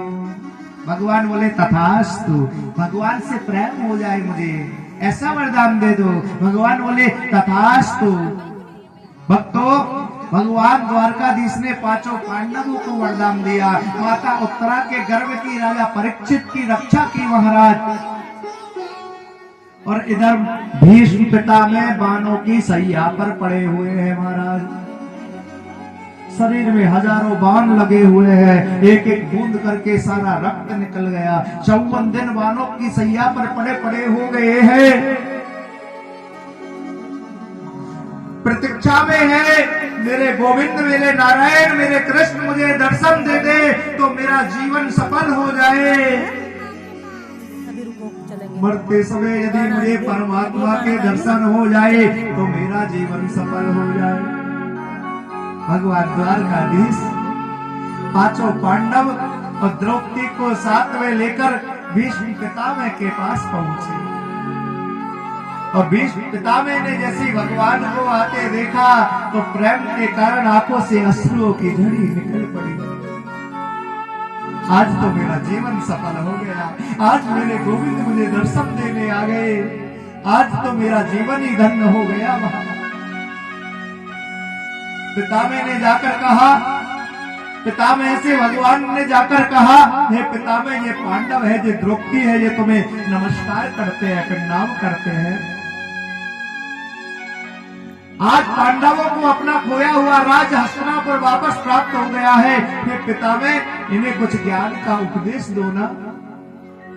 भीष्म पितामह ने कहा भगवान ये तो अच्छी बात है, आज सत्य की जीत हुई, धर्म की विजय हुई और कौरवों का विनाश हुआ, पांडवों को अपना खोया हुआ राज्य हस्तिनापुर वापस प्राप्त हो गया। हे पांडवों, तुम पृथ्वी के एकमात्र सम्राट हो, इसलिए तुम राजा बन गए हो, हस्तिनापुर के राजा हो, महाराज हो। एक राजा का ही नहीं, एक प्रत्येक गृहस्थ व्यक्ति का धर्म बनता है। हम सब गृहस्थी है भक्तों, और हम सबका क्या धर्म बनता है? राजा का भी बनता है और प्रत्येक गृहस्थ व्यक्ति का धर्म बनता है। क्या? खूब पुरुषार्थ करो, खूब मेहनत करो, खूब धन कमाओ। धन कमाने के लिए तो शास्त्र भी कहता है, भीष्म पितामह पांडवों से कहते हैं खूब मेहनत परिश्रम करके, ईमानदारी से पुरुषार्थ करके खूब धन संचय करो और उस धन से अपने परिवार का लालन पालन पोषण करो, अपने बच्चों में अच्छे संस्कार डालो महाराज, धर्म कार्य करो। परिवार के लालन पालन से थोड़ा धन महाराज परमार्थ के लिए भी निकालो। अपनी आय का 10वां भाग दान पुण्य में लगाना चाहिए। दान धर्मान राज धर्मान मोक्ष धर्मान विभाग से। हमारा शरीर कब पवित्र होगा? कोई कहे कि नालिए धोलिए, हाँ नए कपड़े पहन लिए महाराज, इत्र सेंट छिड़क लिया, पवित्र हो गए। नानी गिर जाएगी नानी। और बढ़िया नए धुले हुए कपड़े पहनकर पूजा पाठ करने बैठ जाओ। पंडित जी को बुला लो, हमारे जैसे पंडित जी को, हाँ पूजा पाठ करवाने। पंडित जी दे जल लेंगे लोटे में से, छींटे देंगे, चाहे कितने भी पवित्र हो, ओम है पवित्र है, पवित्र होगा, शुद्ध हो जाओ, शुद्ध हो जाओ। तुम बाहर से भी अशुद्ध हो, अंदर से भी अशुद्ध हो, तुम्हारे अंदर कितने कपट, छल, काम, क्रोध, लोभ, मद, मत्सर, कितनी बुराइयां भरी पड़ी है। तुम शुद्ध हो जाओ, हृदय को पवित्र कर लो, मन को पवित्र कर लो। यही मंत्र बोलते हैं ना, है पवित्र वा सर्वाम वस्ताम गतो अपिवा व्यस्मृत पुंडरीकाक्षम से बाह्यम मंत्र शुचि।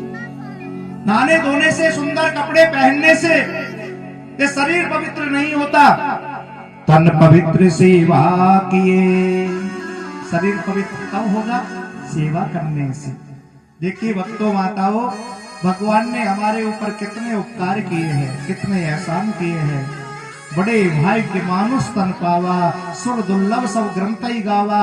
जो मनुष्य जीवन देवताओं को भी नहीं मिलता, और जो भी भारत भूमि पर हमें जो मनुष्य जीवन मिल गया, कितने सौभाग्य की बात है ये तो महाराज। चलने के लिए पैर दिए, सत्कर्म करने के लिए हाथ दिए। शरणो पवित्रम, यदि तीर्थ यात्रम, पैर कब पवित्र होंगे? इनसे चलकर हम भगवान के धामों में जाएंगे। इन पैरों से चलकर हम भगवान की कथा में जाएंगे। तो बहुत सी माता बहने तो कल ही कथा प्रारंभ हुई, 2:05 में तो कल ही 108 परिक्रमा करी। हाँ आज भी 10:05 माता बहन सवेरे परिक्रमा देकर गई महाराज। एक एक परिक्रमा से एक एक अश्वमेध यज्ञ का फल मिलेगा। इसका पता बाद में चलेगा।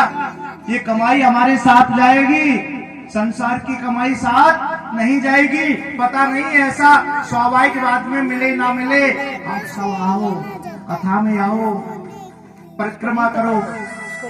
शरणो पवित्रम यदि तीर्थ यात्रम, हस्तो पवित्रम यदि दान दानम। हाथ कब पवित्र होंगे? इनसे सत्कर्म करो, दान पुण्य करो। धन नहीं है तो सेवा करो, मंदिरों में जाके झाड़ू लगाओ, बुआरा लगाओ। हाँ कथा पंडाल में जाके झाड़ू बुआरे की व्यवस्था करो, सेवा करो, दीन दुखियों की सेवा करो, तब जाके ये हाथ पवित्र होंगे। कर्णो पवित्रम यदि कथा श्रवणम, हमारे कान कब पवित्र होंगे? जब इन कानों से हम भगवान की कथा सुनेंगे। प्रेम से बोले जय श्री कृष्ण, राधे राधे। जिन कानों से कभी भगवान की कथा नहीं सुनी जाए वो कान सर्प के कान है, सर्प के कान के समान बताए हैं। बोलने के लिए भगवान ने हमें मुख दिया है, जिह्वा दी है। जिह्वा पवित्रम यदि राम नामम, हमारी जीव कब पवित्र होगी? जब इससे हम भगवान का नाम लेंगे। दूसरे की बुराई मत करो। इस जिह्वा से, इस जिह्वा से जितना हो सके भगवान का नाम संकीर्तन करो। राम राम, कृष्ण कृष्ण, नारायण नारायण, माधव माधव, जो भी नाम आपको प्यारा लगे, क्योंकि वो शक्ति तो एक है, उसके अनेक नाम है। जिह्वा पवित्रम यदि राम नामम, जिस जिह्वा से कभी भगवान नाम ना उच्चारण हो, वो जिह्वा बरसाती मेंढक की जीव के समान है। जैसे बरसात के दिनों में मेंढके निकल आते हैं ना, ज्यादा जल भर जाता है, और वो मेंढक कैसे बोलते हैं? हाँ, कैसे बोलते बताना जरा, कैसे बोलते भैया? टर टर। हाँ, जिस जीव से कभी भगवान नाम का उच्चारण ना हो, वो जीव बरसाती मेंढक की जीव बताइए। तन पवित्र सेवा किए। हमारा शरीर पवित्र कब होगा? सेवा करने से। धन पवित्र कर दान, और धन पवित्र कब होगा? दान करने से, पुण्य करने से। दान पुण्य का मौका मिले, भगवान ने दिया तो महाराज खूब करो, दान पुण्य में कमी मत रखना। हाँ, ये कथा हो रही है, आओ में भी खूब करना दान पुण्य। हंस गई कुछ तो, कि पंडित जी ने अपने काम की बात बता दी। हमारे काम की नहीं है, ये आपके काम की बात है। प्रेम से बोलो जय श्री कृष्ण, राधे राधे। मन पवित्र हरि भजन सो हो त्रिविध कल्याण। हमारा मन पवित्र कब होगा? भगवान का भजन करने से। भीष्म पितामह कहते हैं, हे पांडवों, यदि हमारे अंदर कोई सामर्थ्य हो और कहीं कोई पाप कर्म हो रहा हो और हमारे अंदर बल है, सामर्थ्य है, तो पाप को रोको, और सामर्थ्य नहीं है तो पाप को देखना भी नहीं चाहिए, चले जाना चाहिए। अब कोई पाप कर्म कर रहा होता है ना, तो लोग ऐसे अपने घर से निकल के आ जाते मजा लेने। हैं क्या हल्ला हो रहा महाराज, बड़ो मन से प्रसन्न होते हैं। कौन? कलयुगी लोग। भगवान के जो भक्त पुरुष लोग होते हैं उन्हें दुख होता है। सामर्थ होते हैं तो पाप को रोकते हैं, सामर्थ नहीं है तो उस पाप को देखते भी नहीं है, वो छुप जाते हैं महाराज। ऐसा उपदेश भीष्म पितामह पांडवों को कर रहे हैं महाराज। उसी समय माता द्रौपदी को हंसी आ गई है। पितामह कहने लगे, अरे द्रौपदी, मैं तो ज्ञान का, धर्म का, सत्य का उपदेश करता हूँ और मेरे धर्म उपदेश को सुनकर तुझे हंसी आ रही है, क्या बात है बेटी, बताना, तू हंसी क्यों? द्रौपदी ने हाथ जोड़ लिया, पितामह, अनायास मेरे मुख से हंसी आ गई, मेरे से अपराध हो गया, हे पितामह मुझे क्षमा कर दो। भीष्म पितामह कहने लगे, बेटी द्रौपदी, तू एक कुलवती नारी है और एक कुलवती नारी बिना कारण के नहीं हंस सकती। तेरे हंसी के पीछे कोई राज है, तेरे हंसी के पीछे कोई कारण है, बताना बेटी द्रौपदी, तू हंसी क्यों हंसी? द्रौपदी कहने लगी, पितामह आप झूठे ज्ञान का उपदेश कर रहे हो। आप कहते हो सामर्थ हो तो पाप को रोकना चाहिए, सामर्थ नहीं तो पाप को देखना नहीं चाहिए। हे पितामह, वो भी तो पाप था कि जब वो दुष्ट दुशासन मेरा चीर हरण करवा रहा था, राज सिंहासन पर सामने आप ही बैठे थे, तब मैं आपको पुकार पुकार कर कह रही थी पितामह कि जो पांडव जुए में अपना सब कुछ दांव पर गवा बैठे, हार गए, उन हारे हुए पांडवों को अपनी पत्नी को दांव पे लगाने का कौन सा अधिकार था? हे पितामह, आप अपनी उंगली भी कर देते तो दुशासन की क्या हिम्मत, वो मेरा चीर हरण करता। आपने उस समय कह दिया कि मैंने कौरवों का अन्न ग्रहण किया है। आप झूठे ज्ञान का उपदेश करते हो पितामह, इसलिए मुझे हंसी आ गई। पितामह कहने लगे, बेटी आज मुझे बानों की सैया पर पड़े हुए 54 दिन हो गए, मैं बड़ा दुख पा रहा हूं। 54 दिनों से मुझे बच्चा ताप हो रहा है। हे पुत्री द्रौपदी, मेरे से उस समय पाप हो गया, मैं तुम्हारी रक्षा नहीं कर सका।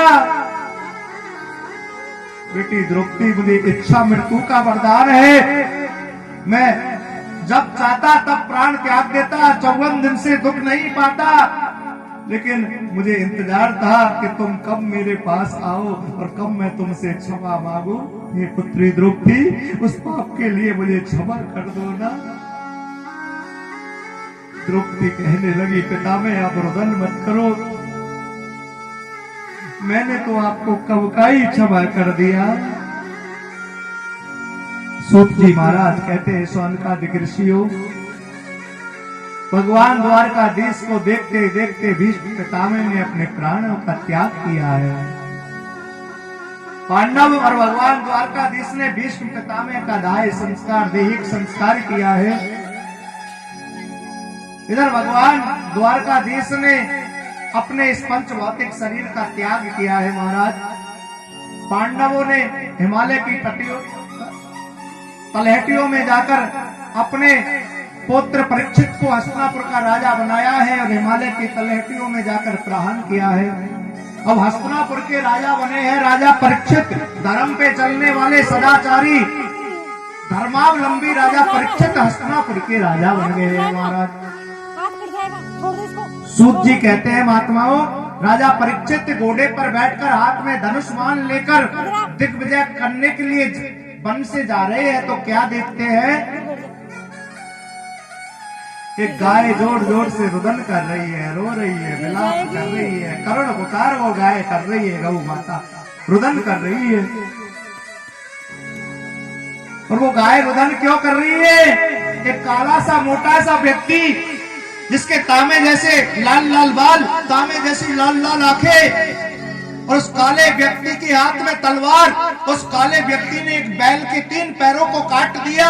वो बैल एक पैर पर खड़ा हुआ थर-थर कांप रहा है। और उस बैल के दुख को देखकर, ये बैल कोई साधारण बैल नहीं है, ये धर्म है। और धर्म के 3 चरणों को जब उस कलयुग ने काटा, वो काला व्यक्ति कोई साधारण व्यक्ति नहीं है, वो कलयुग है। पृथ्वी माता से यह अनर्थ नहीं देखा गया। गाय का रूप धारण कर लिया, रो रही है, विलाप कर रही है, अश्रुपात कर रही है, कुछ नहीं कर सकती मां पृथ्वी, मेरे ऊपर पाप हो रहा है। ये कलयुग बड़ा दुराचार, बड़ा पाप, बड़ा अत्याचार कर रहा है। इस कलयुग ने धर्म के 3 चरणों को, 3 पैरों को काट दिया है। महाराज, वो बैल मनुष्य की आवाज में राजा परीक्षित को पुकारने लगा, त्राही माम राजन, त्राही माम, मेरी रक्षा करो, मेरी रक्षा करो राजन, मेरी रक्षा करो। परीक्षित ने कहा, वही बैल, तू कौन है जो मनुष्य की आवाज में करुण पुकार करता है कि रक्षा करो? बैल कहने लगा, मैं धर्म हूं। ये काला व्यक्ति कलयुग है, इसने मेरे 3 चरणों को काट दिया। भक्तों, धर्म के 4 पैर, 4 चरण है। पहला पैर है सत्य,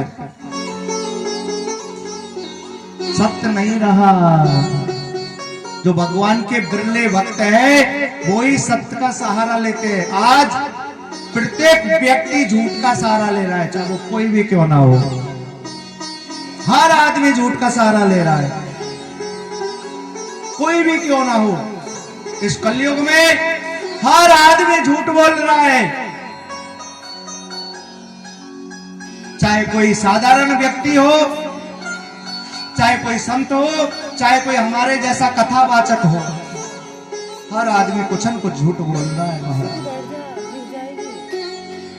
क्योंकि सत्य रहा ही नहीं। लिखा है भागवत में, सत्य पे चलने वाले बहुत कम बिरले भक्त हैं। महाराज, जो भगवान के परम प्रिय भक्त हैं, वही सत्य का पालन करते हैं, वही सत्य पर चलते हैं। सत्य रूपी पैर काटा। दूसरा पैर धर्म का कलयुग ने कौन सा काटा? तप। तप तपस्वी भी अब नहीं रहे। आप कहोगे कि बहुत तपस्वी है। पहले जो तपस्वी होते थे ना, तंद्राओं में, जंगलों में, हिमालय की तलहटियों में जाकर दुख पाते थे, बहुत कष्ट पाते थे, भूखे प्यासे रहते थे, कंदमूल फल खाते, तप करते, जगत कल्याण के लिए, परमार्थ के लिए महाराज भजन करते। जन्म जन्म मुनि यतन कराई, अंत राम कही आवत नाई। जीवन भर बड़ा तप करते, कठोर तप, बड़ा कष्ट पाके भगवान का भजन करते। और आजकल के तपस्वी कैसे हो गए? हम नहीं कहते, बुराई नहीं कर रहे, ये सत्यता है। हाईवे पर आश्रम चाहिए महाराज, आश्रम में संपूर्ण सुख सुविधा चाहिए,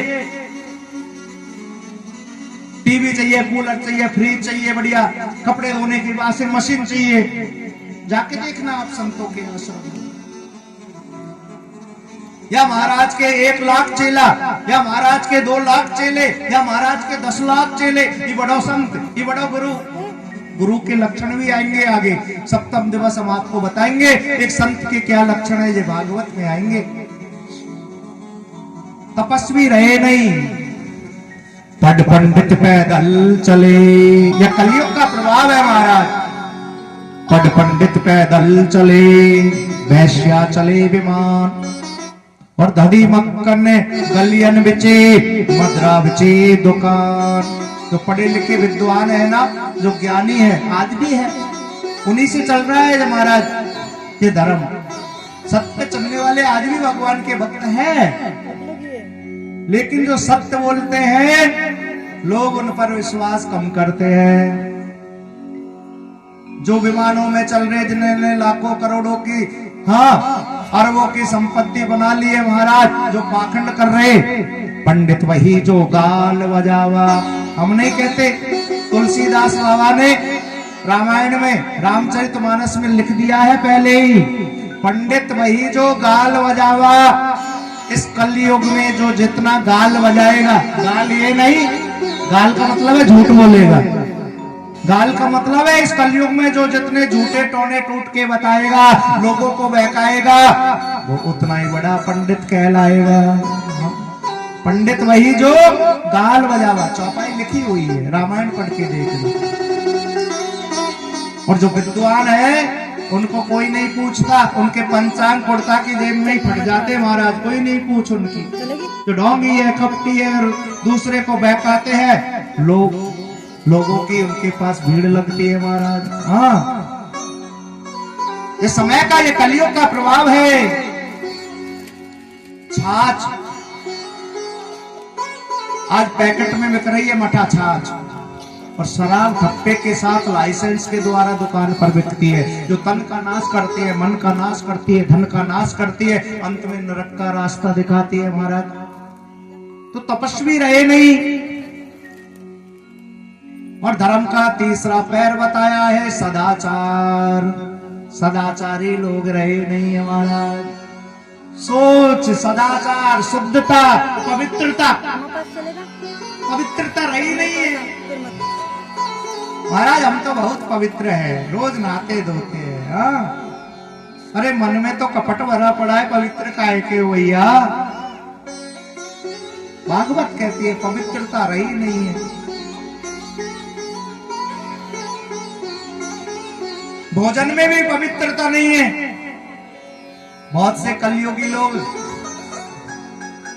और बहुत सी माताएं तो इतनी अच्छी है, जब भोजन प्रसादी बनाती है तो भगवान का नाम लेती है, संकीर्तन करती है, हाँ, भजन गाती है, वो भोजन भी प्रसाद बन जाए। और बहुत सी हमारी माता है परदेसी जाना नहीं, हाँ, वो प्रसाद भी खाओगे ना, प्रसाद नहीं है वो तुम्हारे मन में विकार उत्पन्न कर देगा, तुम्हारा मन भगवान के भजन में नहीं लगेगा। पवित्रता रही महाराज। ये तो रसोई की चप्पल है, हाँ, ये तो रसोई की चप्पल है, बाहर वाली थोड़ी। अरे पैरों के नीचे जो आ गई वो रसोई की हो जा, बाहर वाली चप्पल तो चप्पल ही। पवित्रता रही नहीं, शुद्धता रही नहीं, मन शुद्ध कैसे होगा। कलयुग ने धर्म के 3 पैर काट दिए, सतरूपी पैर, तपरूपी पैर, पवित्रता रूपी पैर, एक ही पैर बचा है, वो है दान। सुने ऐसी ना दे भक्तों माताओं, बिना धन के धर्म भी नहीं होता, और जब तक लोग दान पुण्य करेंगे तब तक यह धर्म भी चलेगा। 5 वाली ला हाँ? पूजन के लिए फूल माला भी चाहिए, केला भी चाहिए, प्रसाद भी चाहिए। हाँ?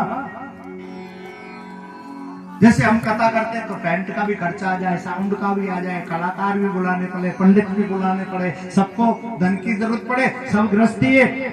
तो जब तक लोग दान पुण्य करते रहेंगे तब तक हमारे जैसे पंडित जी कथा भागवत करते रहेंगे।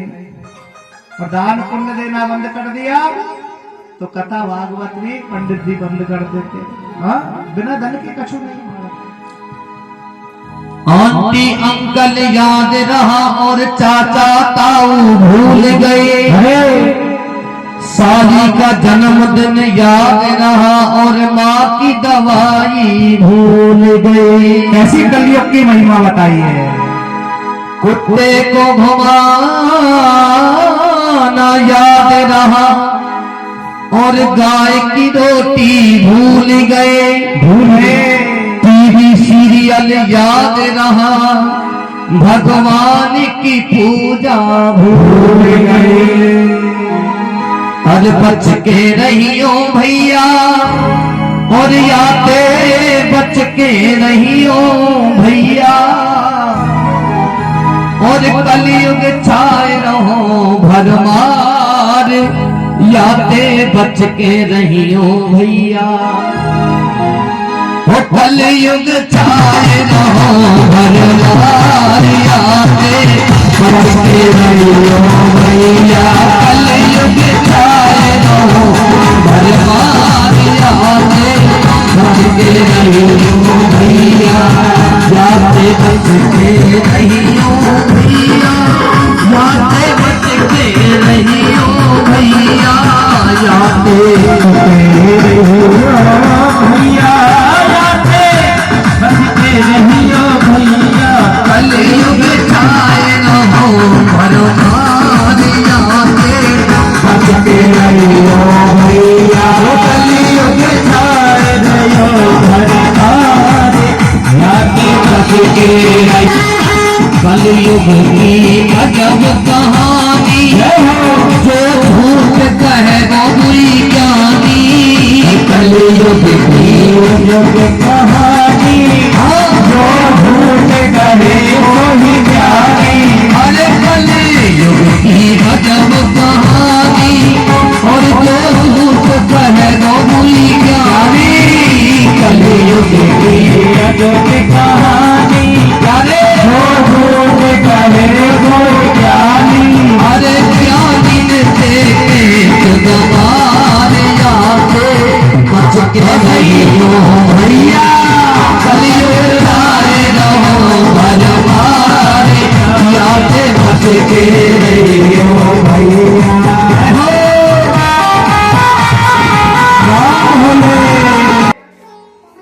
उनके सब पुण्य नष्ट हो जाते हैं महाराज, उनके घरों में भी कलयुग आ जाता है, उनके ऊपर भी वहाँ बैठ जाओ आप। कलयुग आके राज्य करता है महाराज। चौथा स्थान, यहाँ पर वैश्यावृत्ति होती है। 4 स्थानों का वास दिया। कलयुग बोला है कृपा सिंधु, हे राजन ये 4 स्थान कमे हैं। कलयुग बोला है कृपा सिंधु, ये 4 स्थान मुझे कम रहे, कृपा करके मुझे 1 स्थान और दे दीजिए महाराज। 5वां स्थान दिया स्वर्ण, सोना। हाँ, उस स्वर्ण सोने में ही नहीं, उस धन में भी कलयुग का वास है। जो धन हमने मेहनत परिश्रम से, धर्म की नीति से नहीं कमाया, उस धन में कलयुग आ जाता है महाराज। किसी से उधार ले लिया, जेवर बनवा लिया, कान के टोकस बनवा लिए, हाँ, पैरन के कड़े बनवा लिए, आएगा कोई काट के ले जाएगा। मन में पा गया, चुकाया नहीं, जेवर बना लिए, हाँ, गर्दन भी कट जाएगी कोई दिन। मोटरसाइकिल से लुटेरे आएंगे, कान पे झपटा मारेंगे और कान को फाड़ के बाद फोकस को लेके प्रेम से बोलो जय श्री कृष्ण। जय श्री कृष्ण। राधे राधे। आप देख रहे हो चांदी 3 लाख से ऊपर हो गई है आज। हाँ, किलो 3 लाख से ऊपर। हाँ, सोना भी 1.5 लाख का तोला पहुंच गया। स्वर्ण का सोने का मुकुट पहन रखा है महाराज। और ये सोने का मुकुट राजा परीक्षित ने मेहनत के अपने धन से नहीं बनवाया, नहीं गढ़वाया। इनके दादा युधिष्ठिर महाराज युद्ध में जरासंध से जीत कर लाए थे। युद्ध में किसी से जीत लिया वो हमारा हो गया क्या? जरासंध से जीता हुआ सोने का मुकुट राजा परीक्षित के सिर पर विराजमान है। कलयुग को मौका मिल गया, राजा ही बस में हो जाएगा तो प्रजा तो अपने आप बस में हो जाएगी। सूक्ष्म रूप बनाकर राजा परीक्षित के मुकुट में सिर पर जाकर कलयुग बैठ गया, जिससे राजा परीक्षित की बुद्धि विकृत हो गई, बुद्धि खराब हो गई, मति भ्रष्ट हो गई। कलयुग हमारी मति भ्रष्ट कर दे। विनाश काले विपरीत बुद्धि। जब विनाश काल आता है ना तो बुद्धि भी काम करना छोड़ दे, उल्टे सुल्टे काम करने लग जाता है जीव। जब विनाश काल आता है ऐसा मत करो, ऐसा मत करो। प्रेम से बोलो जय श्री कृष्ण। राधे राधे। राधे राधे। कलयुग के प्रभाव से आज राजा परीक्षित ने हजारों निर्दोष जानवरों का वध किया है, हमारा शिकार किया है, पाप किया है। और शिकार करते करते उन निर्दोष जानवरों को मारते मारते संध्या हो गई, रात हो गई। दिन भर हजारों जानवरों को मार दिया, शेर हिरण जैसे जानवरों को मार दिया। रात हो गई, जंगल में राजा परीक्षित को प्यास लगी। महाराज सामने एक कुटिया दिखाई पड़ी जंगल में, समीक ऋषि की कुटिया है। हे महात्मा, मेरा नाम राजा परीक्षित है, मुझे जल पिलाओ, मुझे प्यास लगी है। समीक ऋषि आंखें बंद करके भगवान का ध्यान कर रहे। महाराज हे महात्मा पाखंडे, तूने लंबे लंबे बाल बढ़ा रखे, आश्रम बना रखा है। मैं पृथ्वी का एकमात्र सम्राट राजा बलि, राजा परीक्षित, तू मेरी आज्ञा का पालन नहीं करता, तू मुझे जल नहीं पिलाता, अभी तुझे दंड देता हूं। हे पाखंडी महात्मा, वो कलयुगी लोग संत का भी अपमान कर दे। वो नहीं देखते ये संत है या ब्राह्मण है, हाँ ये गाय है, गाय को भी लोग खा रहे हैं। वो पापी, वो दुष्ट, वो राक्षस। पर एक मरा हुआ सर्प पड़ा हुआ है और राजा परीक्षित ने उस मरे हुए सर्प को बाण की नोक से उठाया और समीक ऋषि के गले में डाल दिया। समीक ऋषि का अपमान कर दिया। राजा परीक्षित ने समीक ऋषि का अपमान करके मृत सर्प को गले में डालकर वापस अपने महलों में आया और जैसे मुकुट को उतारा, कलयुग भी उतर गया। राजा परीक्षित पश्चाताप करने लगा, धिक्कार है मेरे जीवन को, धिक्कार है मेरे जीवन को। अरे आज मैंने कितना पाप कर दिया, हजारों निर्दोष जानवरों को मार दिया, समीक ऋषि जैसे सत्य ज्ञानी महात्मा का मैंने अपमान कर दिया, उन्हें गाली गलौज किया, कटु शब्द कहे, उनके गले में मृत सर्प डाल दिया। धिक्कार है मेरे जीवन को, धिक्कार है, मेरे से अनर्थ हो गया। पछताने लगा। भक्तों, समीक ऋषि का पुत्र है श्रृंगी। श्रृंगी 5 वर्ष का है महाराज। ऋषि बालकों के साथ में खेलकर श्रृंगी जब अपने पिता की कुटिया पर आया, वो 5 वर्ष का समीक ऋषि का पुत्र श्रृंगी, और श्रृंगी ने अपने पिता के गले में जब मरे हुए सर्प को देखा, लूलुहान सर्प पिता के गले में किस दुष्ट व्यक्ति ने डाल दिया। मेरे पिता का सभी संत जन सम्मान करते हैं, मेरे पिता सभी संत महात्मा ऋषियों में पूजनीय है। किस दुष्ट व्यक्ति ने मेरे पिता का अपमान किया, किस दुष्ट पापी व्यक्ति ने मेरे पिता के गले में मृत सर्प को डाल दिया, मैं उसे श्राप दूंगा। सूत जी कहते हैं ऋषियों, कमंडल में से समीक ऋषि के पुत्र श्रृंगी ने जल ले लिया है महाराज। जिस दुष्ट व्यक्ति ने मेरे पिता के गले में मृत सर्प डाला है, जल छोड़ दिया है। 7वें दिन मेरा भेजा हुआ तक्षक नाग उस व्यक्ति को डस लेगा, उस व्यक्ति की मृत्यु हो जाएगी। राजा परीक्षित को क्या श्राप लग गया? 7वें दिन तक्षक नाग डस लेगा, मृत्यु हो जाएगी। मृत्यु से डर किसे नहीं लगता? मृत्यु कोई चाहता है क्या कि हम मर जाए? कोई नहीं चाहता। राजा परीक्षित को पता चला 7वें दिन में मर जाऊंगा। समीक ऋषि के पुत्र श्रृंगी ने मुझे श्राप दे दिया है। अपने पुत्र जन्मेजय को हस्तिनापुर का राजा बनाया है और गंगा जी के किनारे राजा परीक्षित आ गए। राजपाट छोड़कर गंगा जी के किनारे आ गए। बड़े बड़े संत ऋषियों को पता चला राजा परीक्षित को श्राप लग गया। पांडव वंश में जन्मे राजा परीक्षित को श्राप लग गया। 7 दिन बाद तक्षक नाग डस लेगा, मृत्यु हो जाएगी। सर्प के काटने से जिस व्यक्ति की मृत्यु होती है उसे नरक में जाना पड़ता है। पांडव वंश में जन्मे राजा परीक्षित को नरक में नहीं जाना पड़े, 7 दिनों में मुक्ति मिल जाए, ऐसा कोई कार्य करना चाहिए। सभी संत महात्माओं ने विचार किया। कोई कहता है तप करो, कोई कहता है जप करो, कोई कहता है व्रत करो, अनुष्ठान करो, कोई होली गाता, कोई दिवाली गाता, लेकिन कोई संतोषजनक जवाब नहीं देता। उसी समय भक्तों माताओं गंगा जी का किनारा है, आनंद नाम का घाट है। सुखदेव जी महाराज, वेद व्यास जी के पुत्र सुखदेव जी महाराज 16 वर्ष की उम्र हो गई है। 16 वर्ष की आयु वाले सुखदेव जी महाराज दिगंबर वेश है, शरीर पर एक भी वस्त्र नहीं है। हाथों में भागवत को लेकर आ गए हैं महाराज। छोटे छोटे बालक उनके ऊपर मिट्टी फेंक रहे, नंगा बाबा आया, नंगा बाबा आया। और जैसे ही सुखदेव जी वो गुरु महाराज भागवत को लेकर आए, सब ऋषि महात्माओं ने खड़े होकर नमस्कार किया है महाराज। राजा परीक्षित ने शरीर लंबे लेटकर सुखदेव जी महाराज को दंडवत प्रणाम किया है, ऊंचे आसन पर बैठाया है।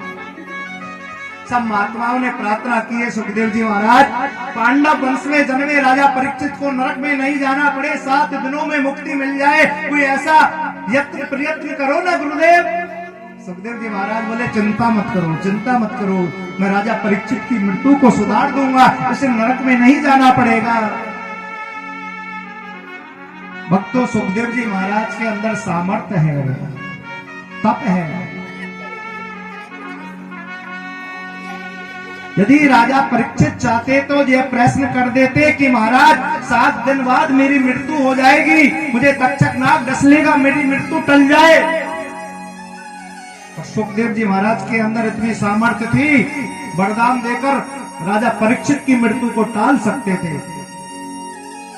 लेकिन आजकल के किसी व्यक्ति को पता चल जाए मैं 1 महीने बाद मर जाऊंगा, पंडित जी ने कुंडली देखकर बता दिया 6 महीने की उम्र है, महाराज 1 लाख 2 लाख खर्च हो जाए, मेरी मृत्यु टल जाए, ऐसा उपाय कर दो।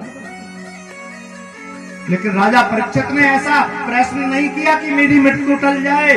राजा परीक्षित ने खुद के लिए प्रश्न नहीं किया, राजा परीक्षित ने हम सबके कल्याण के लिए प्रश्न किया, संपूर्ण जगत के प्रत्येक जीव के कल्याण के लिए प्रश्न किया। क्या प्रश्न किया?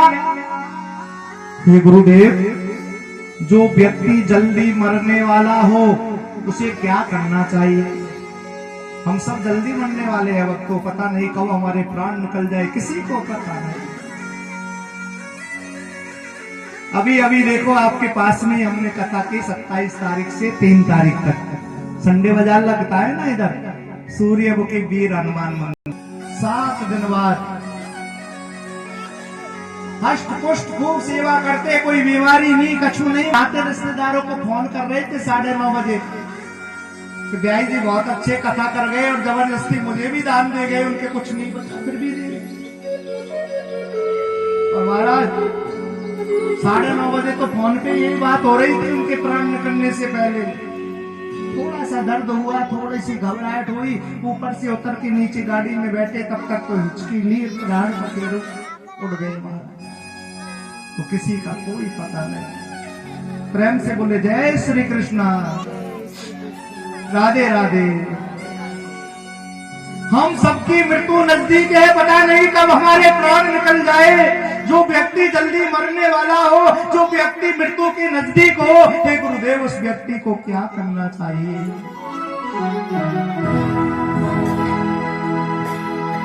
कसम वादे प्यार वफा सब वाते हैं बातों का क्या का नहीं है झूठे, कोई किसी का नहीं है झूठे, नाते हैं नातों का क्या। कसम वादे प्यार वफा सब बातें हैं बातों का क्या हो।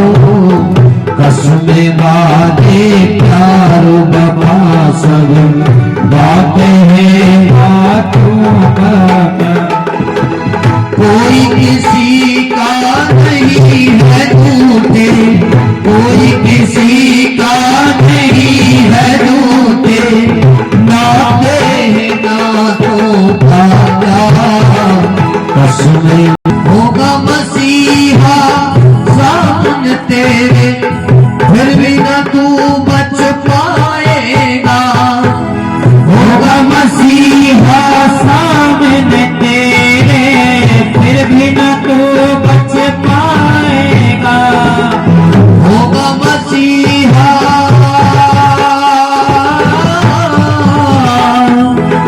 होगा मसीहा सामने तेरे, फिर भी न तू बच पाएगा।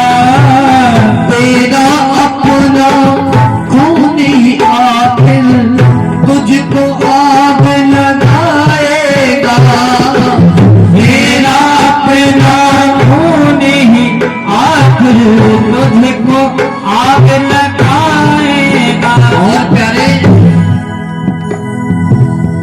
आसमान में,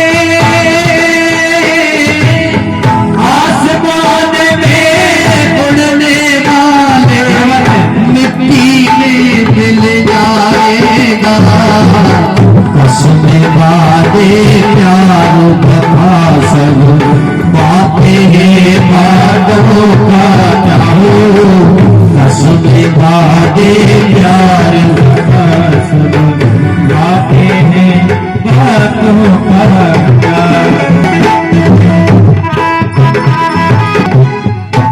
ये संसार है प्यारे,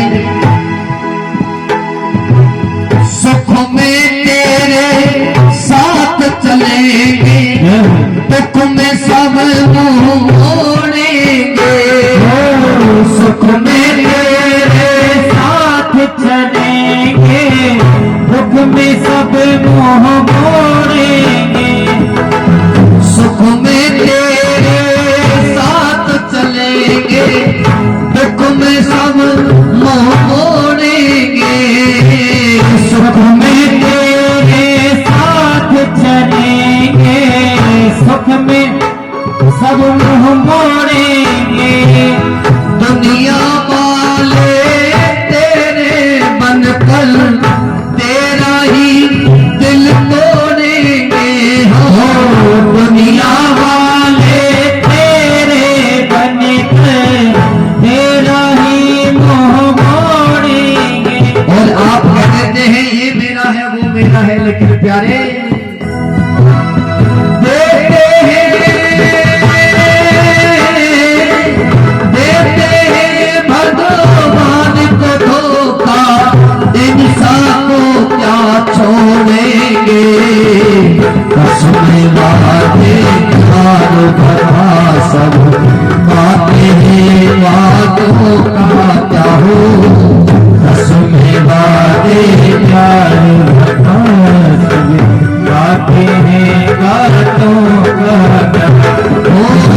लाल की। एक एक से सभी माता बहनें खड़ी होकर के सुखदेव जी का पूजन करेंगे। हाँ, सभी खड़े होकर के एक एक से आए और सुखदेव जी का पूजन करेंगे, सभी एक एक से आकर के।